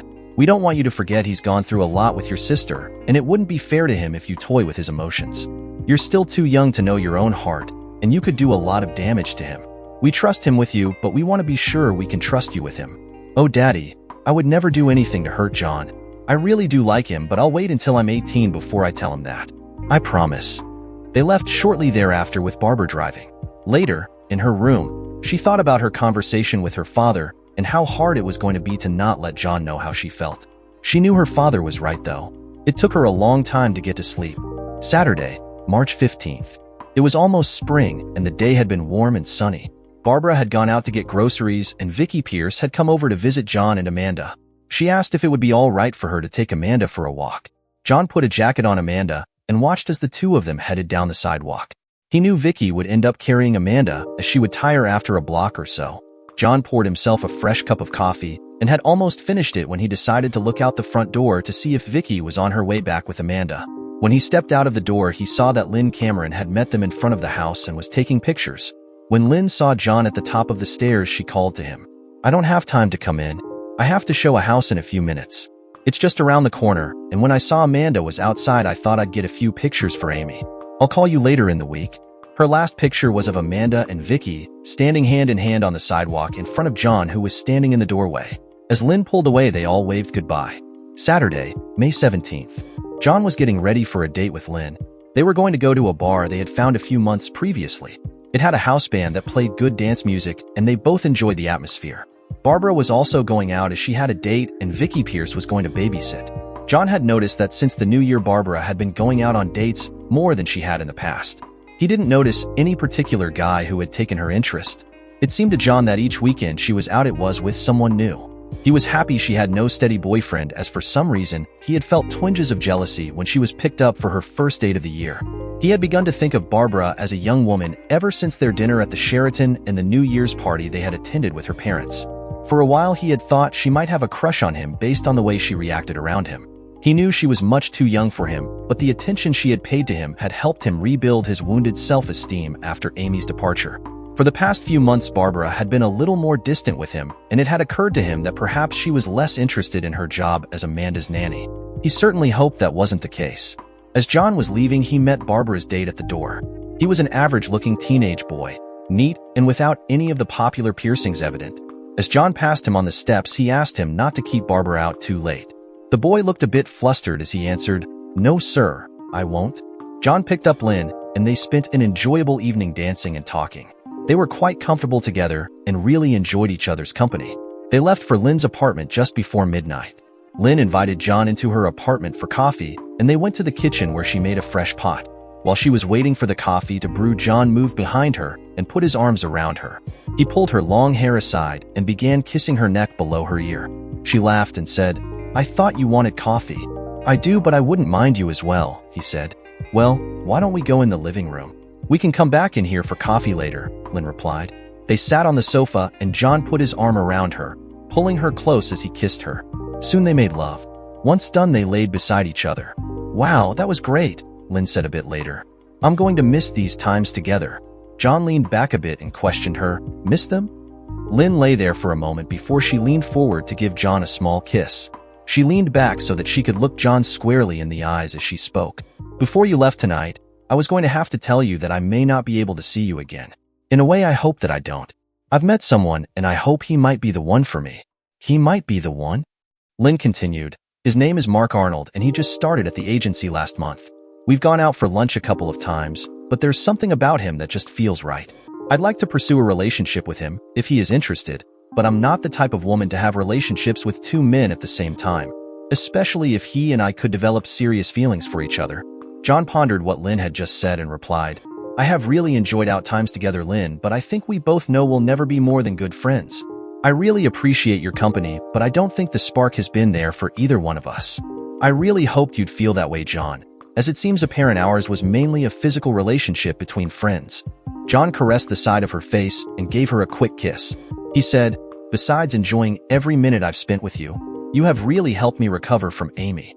I still think of her often, but the hurting is pretty well gone." The two of them got up and dressed and walked to the kitchen hand in hand. Lynn poured them both a cup of coffee, and they sat at the table. After taking a sip from her cup, Lynn said, "I've had a lot of long messages from Amy lately. She doesn't directly say so, but I think she's beginning to have serious second thoughts about what she did. There's something wrong over there, but she won't tell me what it is." John frowned and replied, "Not too many months ago that kind of news would have caused my pulse to pick up and I would have wanted to know more, but now." John remained quiet for a while, apparently contemplating something. Finally, he looked up and said, "One thing I've never mentioned to you. The day she left, when her professor came up the walk to help her with her bags, he turned and gave me the most smug, self-satisfied look you can imagine. I've wondered ever since what his motivations may truly have been." Lynn looked at him seriously for a while before saying, "I'm not really trying to suggest anything, but I thought it was interesting that Amy's confidence level seems to have dropped. She asks about you and Amanda more often now, and I've told her that you and I have gone out at least once a month. She hasn't asked for details, but I did tell her you stayed overnight the last time you were here. You told her that, did you? Did she have anything to say about it? I can't see how she could be jealous considering what she did to me. I mean, she did divorce me," John said. "She never brought it up at all. It's as though she pretended I never told her. She's been my friend since forever, and she knows I would never have given you a second glance if you two were still married." "Well, I gave you lots of second glances, but you know what I mean," she laughed. They drank their coffee and John left just after 1 a.m. He gave her a kiss at the door as he left and said, "Be sure to come in for coffee or a visit when you can, and bring Mark with you. He must be a really nice guy if you prefer him to me." They both laughed. Sunday, May 18th. John was having coffee in the morning, waiting for Amanda to wake up, when Barbara came up from working out on the exercise machines downstairs. She said, "Do we have any orange juice in the fridge this morning?" When John answered in the affirmative, she went to the fridge and poured herself a glass. She sat at the table and joined John. He noticed she had worked up a good sweat, so he asked her, "How is the exercise program working out?" "Great," she said. "I've lost 7 pounds and a lot of inches." "I thought you looked a lot fitter," John replied. "Not that you were unfit before." He laughed. "So, John, how was your date last night?" "You weren't out as late as the last time you were out with Lynn," Barbara said. John replied, "We had a great time. We went out to dance for a while and then had a coffee at her apartment. She had some real news for me, though. She's met a man she really likes, so she and I won't be going out anymore." Barbara thought for a moment and then said, "You really seem to like her. Are you real upset you two broke up?" John laughed and answered, "I really like her as a friend and I'll miss getting out with a woman, but she and I were never destined to be romantically connected. Neither of us had a partner, so we were good company for each other." Barbara reflected on that for a while and then said, "I'm glad she didn't hurt you like Amy." Barbara emptied her glass and put it in the sink. She headed upstairs, and as she entered her bathroom, she pumped her fist in the air and said, "Yes." Downstairs, John was still at the table with his cup of coffee. He was right where he had been seated, turned to face the stairway and watch as Barbara went upstairs. Saturday, June 21st. Today was the day Barbara had worked towards for 4 years.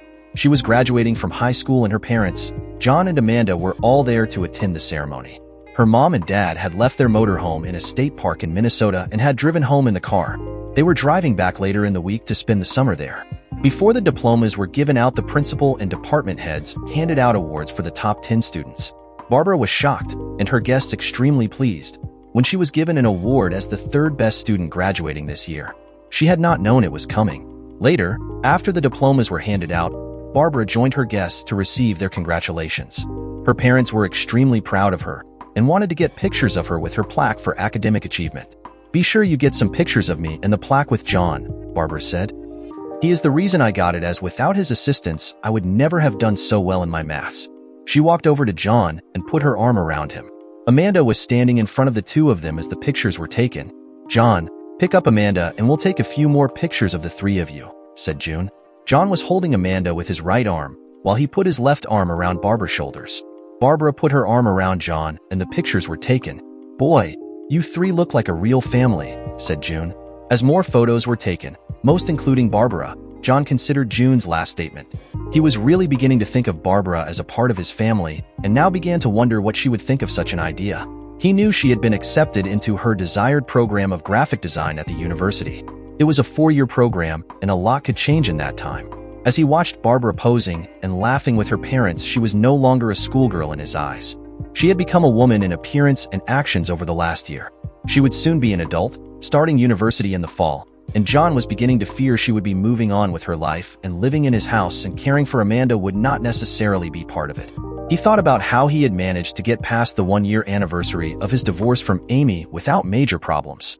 How that night he had shed a few more tears as he sat alone in the living room late into the night, sipping on a stiff scotch and thinking about how his life had changed. He realized that little more than a year and a half ago he had still been married to Amy, unaware of the problems in his marriage. Now he was here celebrating Barbara's high school graduation and thinking about how he wished he would be able to include her in his future. He hoped he wouldn't soon be sipping a late-night scotch lamenting the loss of Barbara. Sunday, August 17th. It was Barbara's 18th birthday, and she was several hundred miles away from John and Amanda. On Friday morning, she had flown to Minneapolis to meet her parents, and the three of them were going to spend the next week and a half traveling to some of the popular parks in Minnesota. When Fred and June called to ask Barbara to join them, she had been concerned about who would be able to watch Amanda. Since John wanted her to be able to spend some time with her parents, he made arrangements with Vicky Pierce to babysit Amanda as necessary during the time Barbara would be away. Barbara had only been gone 2 days, and already John was really missing her. Amanda had also really missed Barbara as well, fussing and crying often each day. She had grown very dependent on Barbara and was now very insistent that she wanted Barbara to feed her. Amanda was talking quite well now, and John was able to finally reason with her and get her to accept that Barbara would be back later. It was fortunate that she really liked Vicky Pierce, as Amanda eventually settled down when she came to babysit. A woman's touch seemed to work wonders with Amanda. During the week that Barbara was away, John was able to get quite a bit done at the office. His business had continued to grow, as they now had won a statewide contract to supply menus and advertising brochures for a chain of restaurants. The work had come about as a result of hard work by Mary and their part-time graphics designer. The two women had submitted the winning bid when the chain requested proposals. This new job now kept his staff quite busy, and there were few slack days anymore. In fact, John was often kept busy in the evening doing print jobs they couldn't tackle during the day. He felt he would soon have to hire another employee. With the increased printing work had come more paperwork for him to handle. He had been unsure of what to get Barbara for her birthday and had settled on getting her a laptop computer to use in university. He had given it to her before she left, and she was excited about getting it. She knew it would make things easier for her at university. With the computer, he had given her a half-dozen roses. As the week wore on, John missed Barbara more and more. During the summer, he had begun to join her for workout sessions in the morning before Amanda woke up.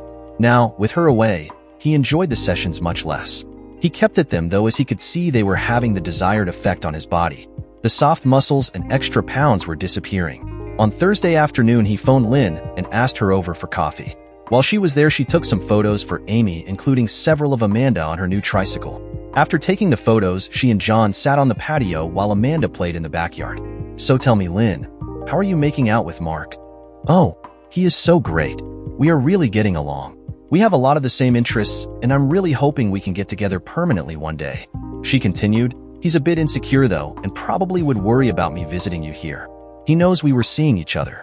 He was engaged a few years ago and his girlfriend did pretty much what Amy did to you." "Well," John said, "I don't want to create any problems for you, so how about I email you photos of Amanda each month until he's ready to meet me and can see I'm not his rival?" They agreed this was a good solution and decided that John would email Lynn 6 or 8 photos of Amanda around the middle of each month. With this taken care of, they continued their conversation. "So, do you still hear from Amy as often as you did?" "You haven't mentioned her lately," said John. "Actually, I don't hear from her as often. You remember how I said I thought something was going on? Well, I'm sure of it now, as she has flat out said that Peter deceived her. I asked her what she meant, but she told me to forget it." "It's hard to say what she meant by that," said John. "It could be something relatively unimportant. In any case, I think her hold on me is just about broken. Between Amanda and my business, I have enough to keep me occupied." "You mean you haven't found someone to replace me yet?" Lynn laughed. "You are irreplaceable, Lynn. I haven't even gone out anywhere looking for your successor," John said. They both laughed. Wednesday, October 8th. Barbara's last class of the day ended at 2 p.m., and John was waiting for her when she got home. He was ready to head into the office, but as had become their habit, intended to have coffee with her first and find out how her day had gone. As she came in, she said, "You'll never guess what I found on the internet today. I had time at lunch to Google a few things. One of them was the name Amy Bridges along with artist. Let's go to your computer and I'll show you what I found." John followed Barbara to his office where she set up the search. There were only a couple of results, and she clicked on the first of them. A web page for a Parisian newspaper came up, and on the page was a photograph. On the left side, John could see Amy standing in front of a large painting, while on the right side was her husband. A young woman stood beside him, holding his arm with both of hers. Beneath the photo was a caption, "Artist Amy Bridges with her work Amanda and her nanny." On the right are her husband, Professor Peter Bridges, and his assistant. The portion of the painting that was visible showed a child and an older woman standing in front of a home. In the doorway of the home, someone was visible. The image was too small to see any further details. "Well," said John, "it looks like Amy is achieving what she set out to do. I don't imagine that the French newspapers put every artist's work on their pages." Barbara then said, "Once I found this, I searched for the name of the painting, Amanda and her nanny." Barbara then set up a new search and selected one of the results displayed. A page appeared that showed the painting in its complete form. It was still rather small, so she clicked again. This time on the picture itself, it enlarged to fill the full screen. John could now see the full painting quite clearly. The child figure was clearly Amanda, but he was surprised to see that the adult with her was Vicky Pierce. In the background, the shadowed figure in the doorway appeared to be him.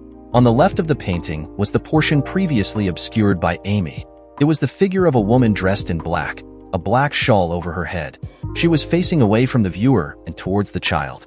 "I see Amanda and Mrs. Pierce, and I'm sure that man in the doorway is you, John.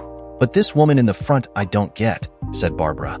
John was silent for a while and then said, "I think that is your sister. That figure is Amy. I think this painting is one of sadness, maybe even regret." Barbara thought about what John has said and replied, "You could be right.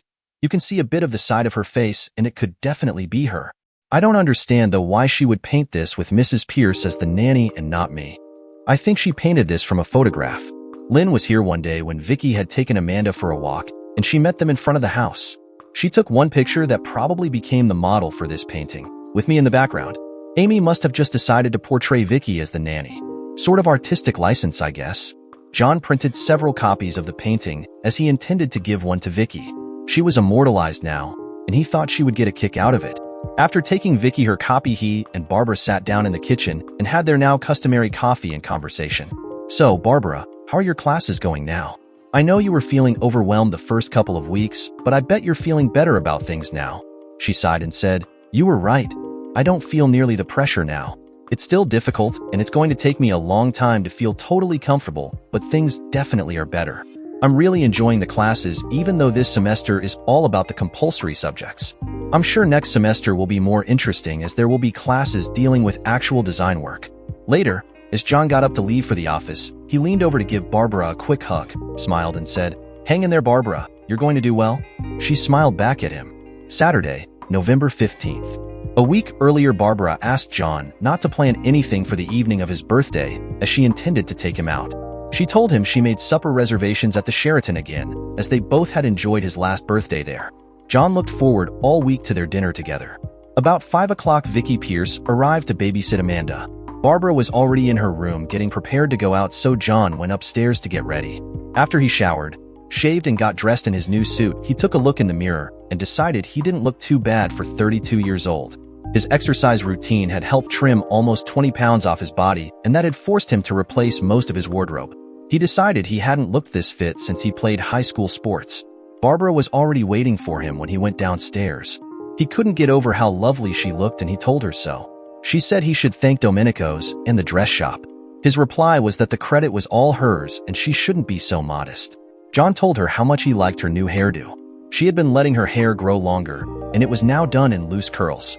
The dress she had chosen was green satin with a low neckline and hugged her figure. As they prepared to leave, John offered Barbara his arm, but instead she took his hand.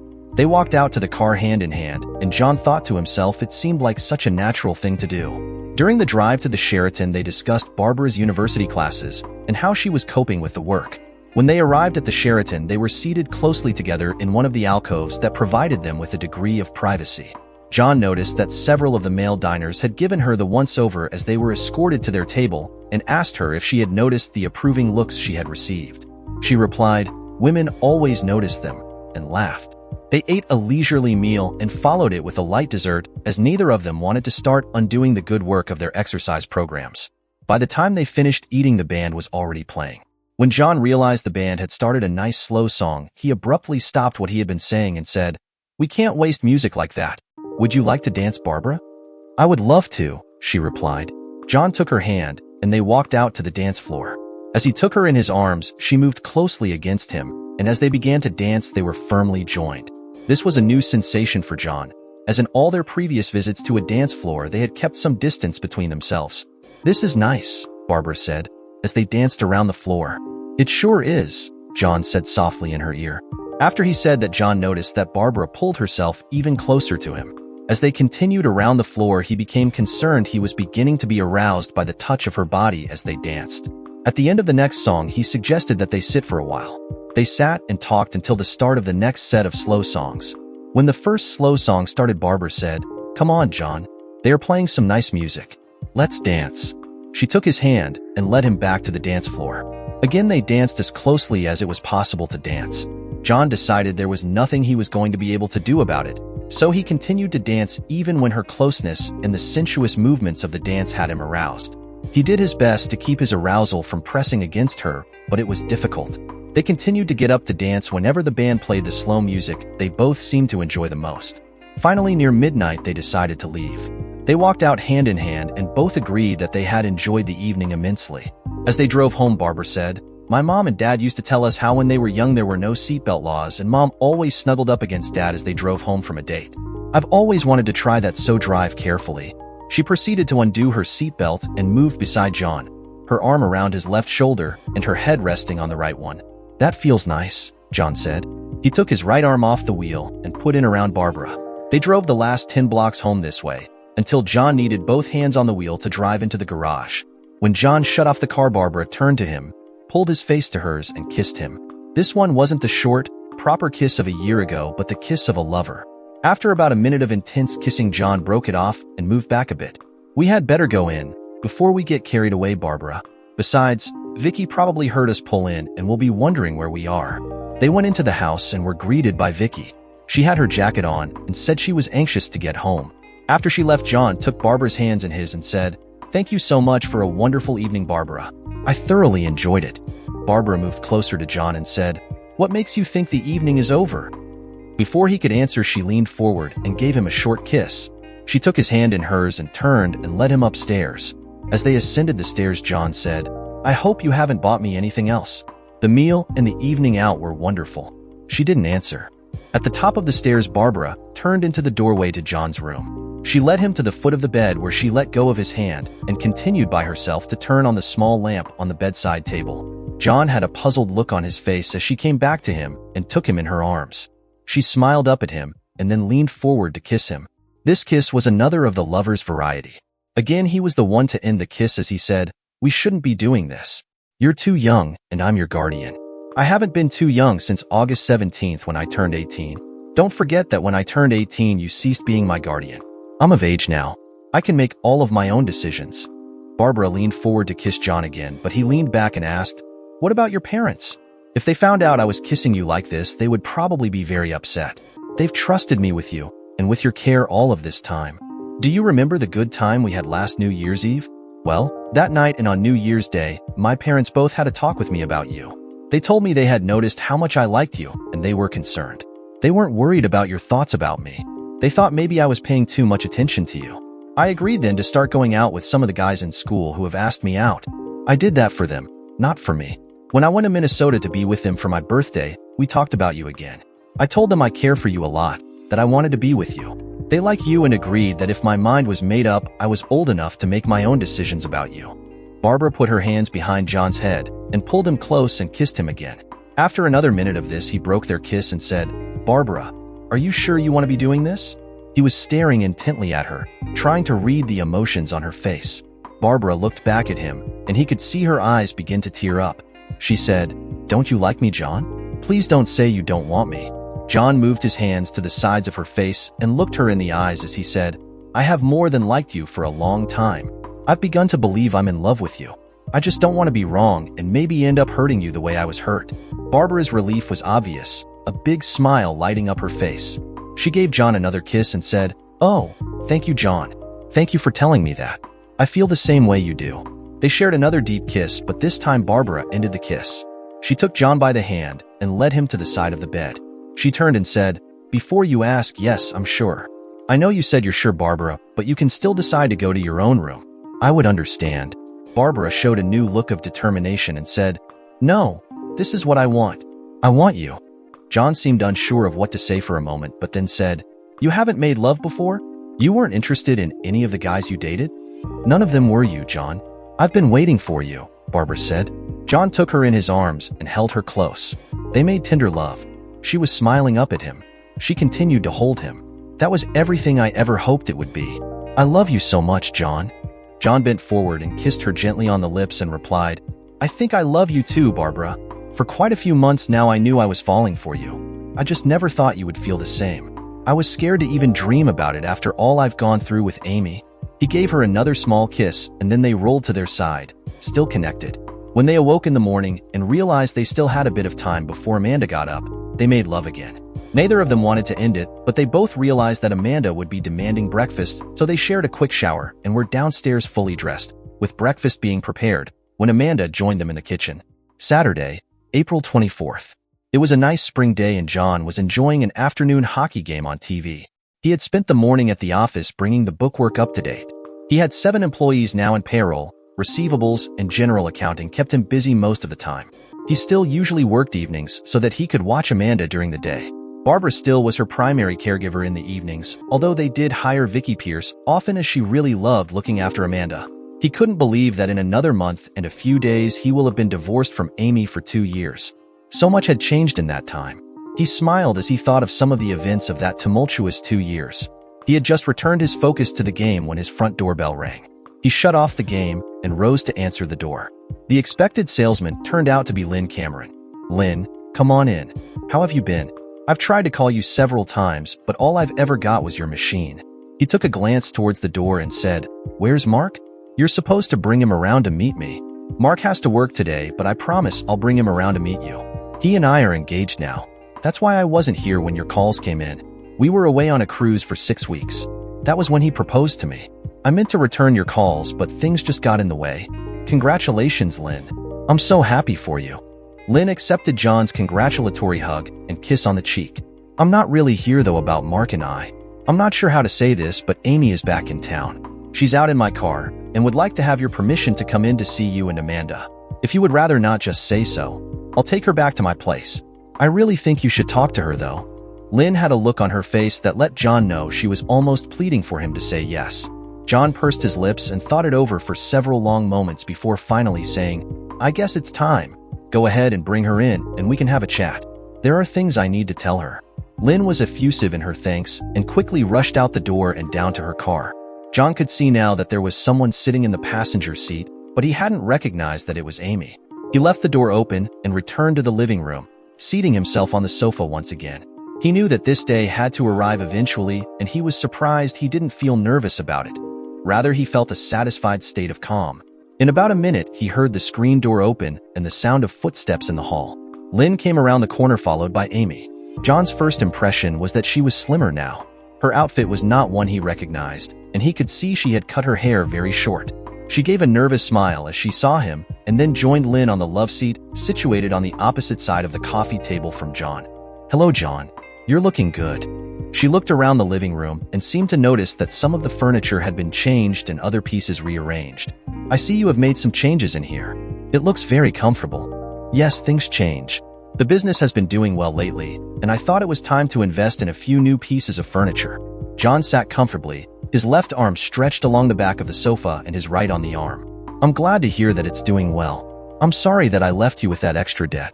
I'm sure it didn't make things easy with your business." Amy was nervously twisting a handkerchief between her fingers. "Don't worry about it. I've been able to handle everything quite well, thanks. There are a lot of things I guess I will have to explain to you while you're here." John shifted in his seat, preparing to explain to Amy the things she had not yet heard about. "I came here to explain a few things to you too, John. I've been thinking about what to say to you for a long time, and I'd really like your permission to just say what I have to say. If that's what you'd like, go ahead." John sat back, a bit puzzled by Amy's statement. "Well, the first thing I have to say is that what I did when I left you was the biggest mistake of my life. I have found out that Peter lied to me from the beginning. I'm truly sorry to have done that to you." Lynn reached over and put a calming hand on Amy's shoulder. Amy had been looking down as she had said this, but now looked up into John's eyes as she continued. "Very soon after I got to Paris, I found out that I was his third wife. He had been married and divorced twice before, and I happened to run into his second wife when I was purchasing art supplies. I got to talking to another American woman in the shop, and it didn't take long to find out that she too had been married to Peter Bridges. We went out for a cup of coffee together after she insisted that I had to know certain things about Peter.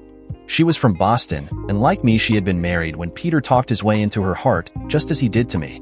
She left her husband and went to Paris with Peter a year before I met him. She told me how it didn't take her long to find out what he was really like, how he constantly chased the women in his classes. She warned me he would do it to me too. At first I didn't believe her, but I soon found out she was telling me the truth. About 3 months after we got there, Peter hired one of the students, a younger girl, as his assistant. I began to suspect almost immediately that he was seducing her. Within a few months, it was obvious that I was right as he began to make no secret of his affair with her. I was enrolled in classes there and had invested all of the money I had in my studio, so I felt trapped, forced to accept the situation I was in. John held up his hand to stop Amy in her story and said, "I think I have seen the girl. We saw a picture on the internet of you and your husband with his assistant. It was to do with your painting of Amanda and her nanny. I think I've got a copy of it here somewhere." "Yes, that's her.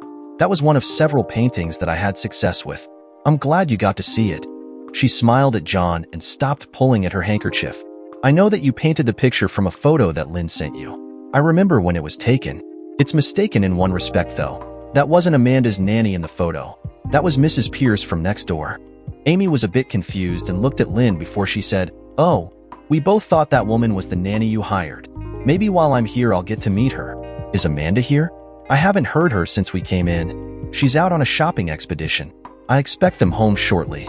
John got a serious look on his face as he continued, "Really? I should be explaining a few things to you as well, Amy. How about you let me finish my story first, if you don't mind? I really need you to understand how badly I feel for what I did to us. If only I could undo it all." Her eyes were shining now with unshed tears, and Lynn reached over to once again offer comfort to Amy. "I had a few meetings over coffee with Peter's second wife. I asked her why she hadn't gone back to Boston, and she said there was nothing to go back to. Her husband had remarried, and she had no family there. She told me how on her one trip home she found that almost none of her former friends even wanted to speak with her. She is resigned now to staying in Paris to try and begin a new life. It was at our second or third meeting that she told me about Peter's first wife. He had met her while teaching in Montreal 2 years before he met his second wife." Amy was occasionally dabbing at her eyes now, obviously fighting back her tears. "Just like Jane and I, Jane was his second wife. She was married when Peter met her. She left her husband for him and discovered what he was like soon after they arrived in Paris. She left him to return to her first husband and discovered he had committed suicide shortly after she left for Paris. According to Jane, his first wife, whose name I don't actually know, flew back to Paris intent on killing Peter. When she failed to do that, she killed herself. Amy was stopping from time to time to recover her composure. She was silent for almost a minute before she said, "I'd really like to think that there was hope that you and I could be friends again." She was afraid to catch John's eye again and was speaking to a spot near her feet. "I know how badly I've hurt you. I felt much the same when I heard that you were dating Lynn, knowing that it was more than a casual friendship. I cried when I got the email that told me you had spent the night at her place. I know it's foolish of me to talk like that considering that we were divorced and I was the reason for it." There was another pause before Amy continued. "Last month Peter left for Venice for 2 months with Esme, his assistant. He told me that when he returned he was bringing Esme into our bed. That's his whole reason for doing all this. He wants to have 2 women to share him. As soon as they left for Venice, I crated up all of my art, packed my things and sold what was left for airfare to come back home." She paused and then said, "And here I am. I'm staying at Lynn's for now, but once my things arrive, I'll have to find a place of my own." Amy was about to continue when the side door to the kitchen opened quickly and they all heard, "Daddy, Daddy, Daddy, we're home. We got ice cream. Can we have some now?" Amanda came dashing into the living room and jumped straight into her father's arms, never noticing the 2 women on the love seat. "I think the ice cream can wait for after supper. We have some company, Amanda." John turned her around on his lap and felt her stiffen a bit when she saw Amy. "That's Lynn, and that's your first mommy." John had pointed to each of their guests as he made the introductions. "You remember your first mommy, don't you, Amanda?" Lynn and Amy had both looked at him as he referred to Amy as Amanda's first mommy, but both shifted their gaze to Amanda as she slowly nodded her head. "How about you go give her a hug and a kiss, Amanda?" John set her on the floor and she walked slowly around the coffee table, her eyes on Amy the whole time, until she got to her feet. Amy was obviously crying now and reached down to pick her up. She and Amanda traded a hug and kiss each while Lynn looked on, a tear on her cheek. As Amanda moved back a bit to look at her mother, the side door opened again, and there was the sound of heavy bags hitting the tabletop. Amanda bolted from Amy's knee and ran to the kitchen hollering, "Mommy, Mommy, we got company. First Mommy is here." As Amy and Lynn looked on in surprise, Barbara entered the living room with Amanda in her arms. Amy immediately jumped to her feet and rushed forward. "Babs, what are you doing here? My God, you've grown. Where are your braces? I can't believe how good you look." Barbara put Amanda down and embraced her older sister. "I got rid of the braces almost 2 years ago. I'm in university now." "University? I can't believe it. I've tried to call you and Mom and Dad since I returned to town, but all I get is the answering machine. Where have you all been?" "Well, Mom and Dad are in Arizona right now. They were in Las Vegas last month." "Arizona and Las Vegas? How long have they been there? What about you?" "They have been traveling pretty much for the last 2 years. Ever since you left, John made an arrangement with us. They could finally start their retirement, and I came here to live as Amanda's nanny." "You're her nanny?" Both Amy and Lynn said the same thing and then looked at each other and Barbara. John realized it was time to join the conversation and said, "Barbara has been a wonderful nanny for Amanda and has done a fantastic job of nurturing her while I worked evenings. She's been a mother to her in every way for over 2 years." "Yes, I heard her call Barbara her mommy. Do you think that's wise, John?" Amy had regained some of her confidence and was looking directly at John as she said this. Amanda had moved beside Barbara and was hugging her leg as she watched the adults talking. Everyone was standing now and John moved beside Barbara. When John finally answered Amy, he spoke softly and said, "Barbara is Amanda's mother now. She legally adopted her and the final papers arrived this week. You'll always be her birth mother, but Barbara is her legal mother now." As John was speaking, Amy's mouth had dropped open and she looked on incredulously as John finished talking. "How? What do you mean? She adopted Amanda. How can she do that? I'm her mother." Amy's neck and face were beginning to redden, and John could see she was getting angry. "You gave up all of your rights, Amy, remember? Everything is perfectly legal." John didn't want a shouting match in front of Amanda and was still speaking softly to Amy. "But why would you do this?" Amy asked, her voice rising. Lynn was holding Amy's arm now, and it was clear from the look on her face that she was siding with Amy on this. John moved beside Barbara and put his arm around her before he said, "Because Barbara and I are married.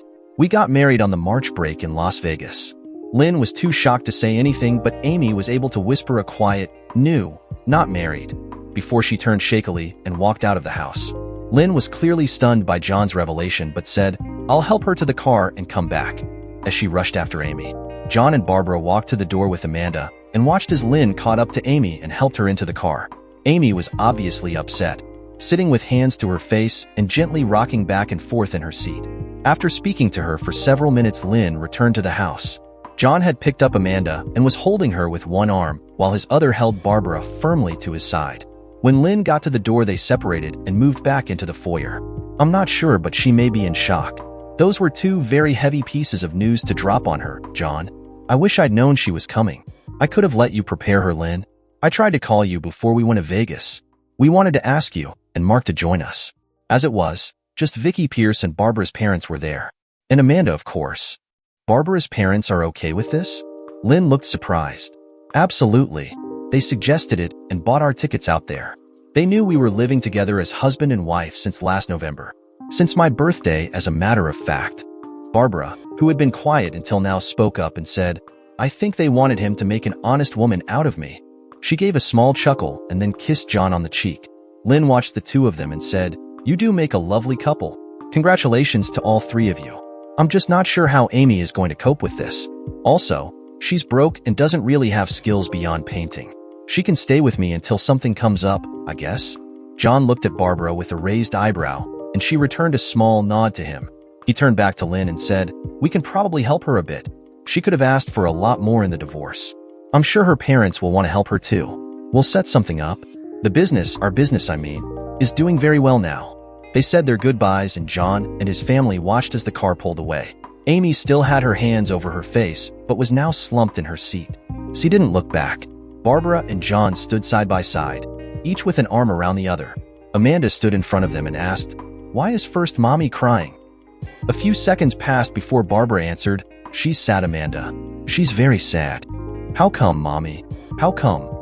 Dear listeners, please share your thoughts in the comments section below and don't forget to like, share, and subscribe.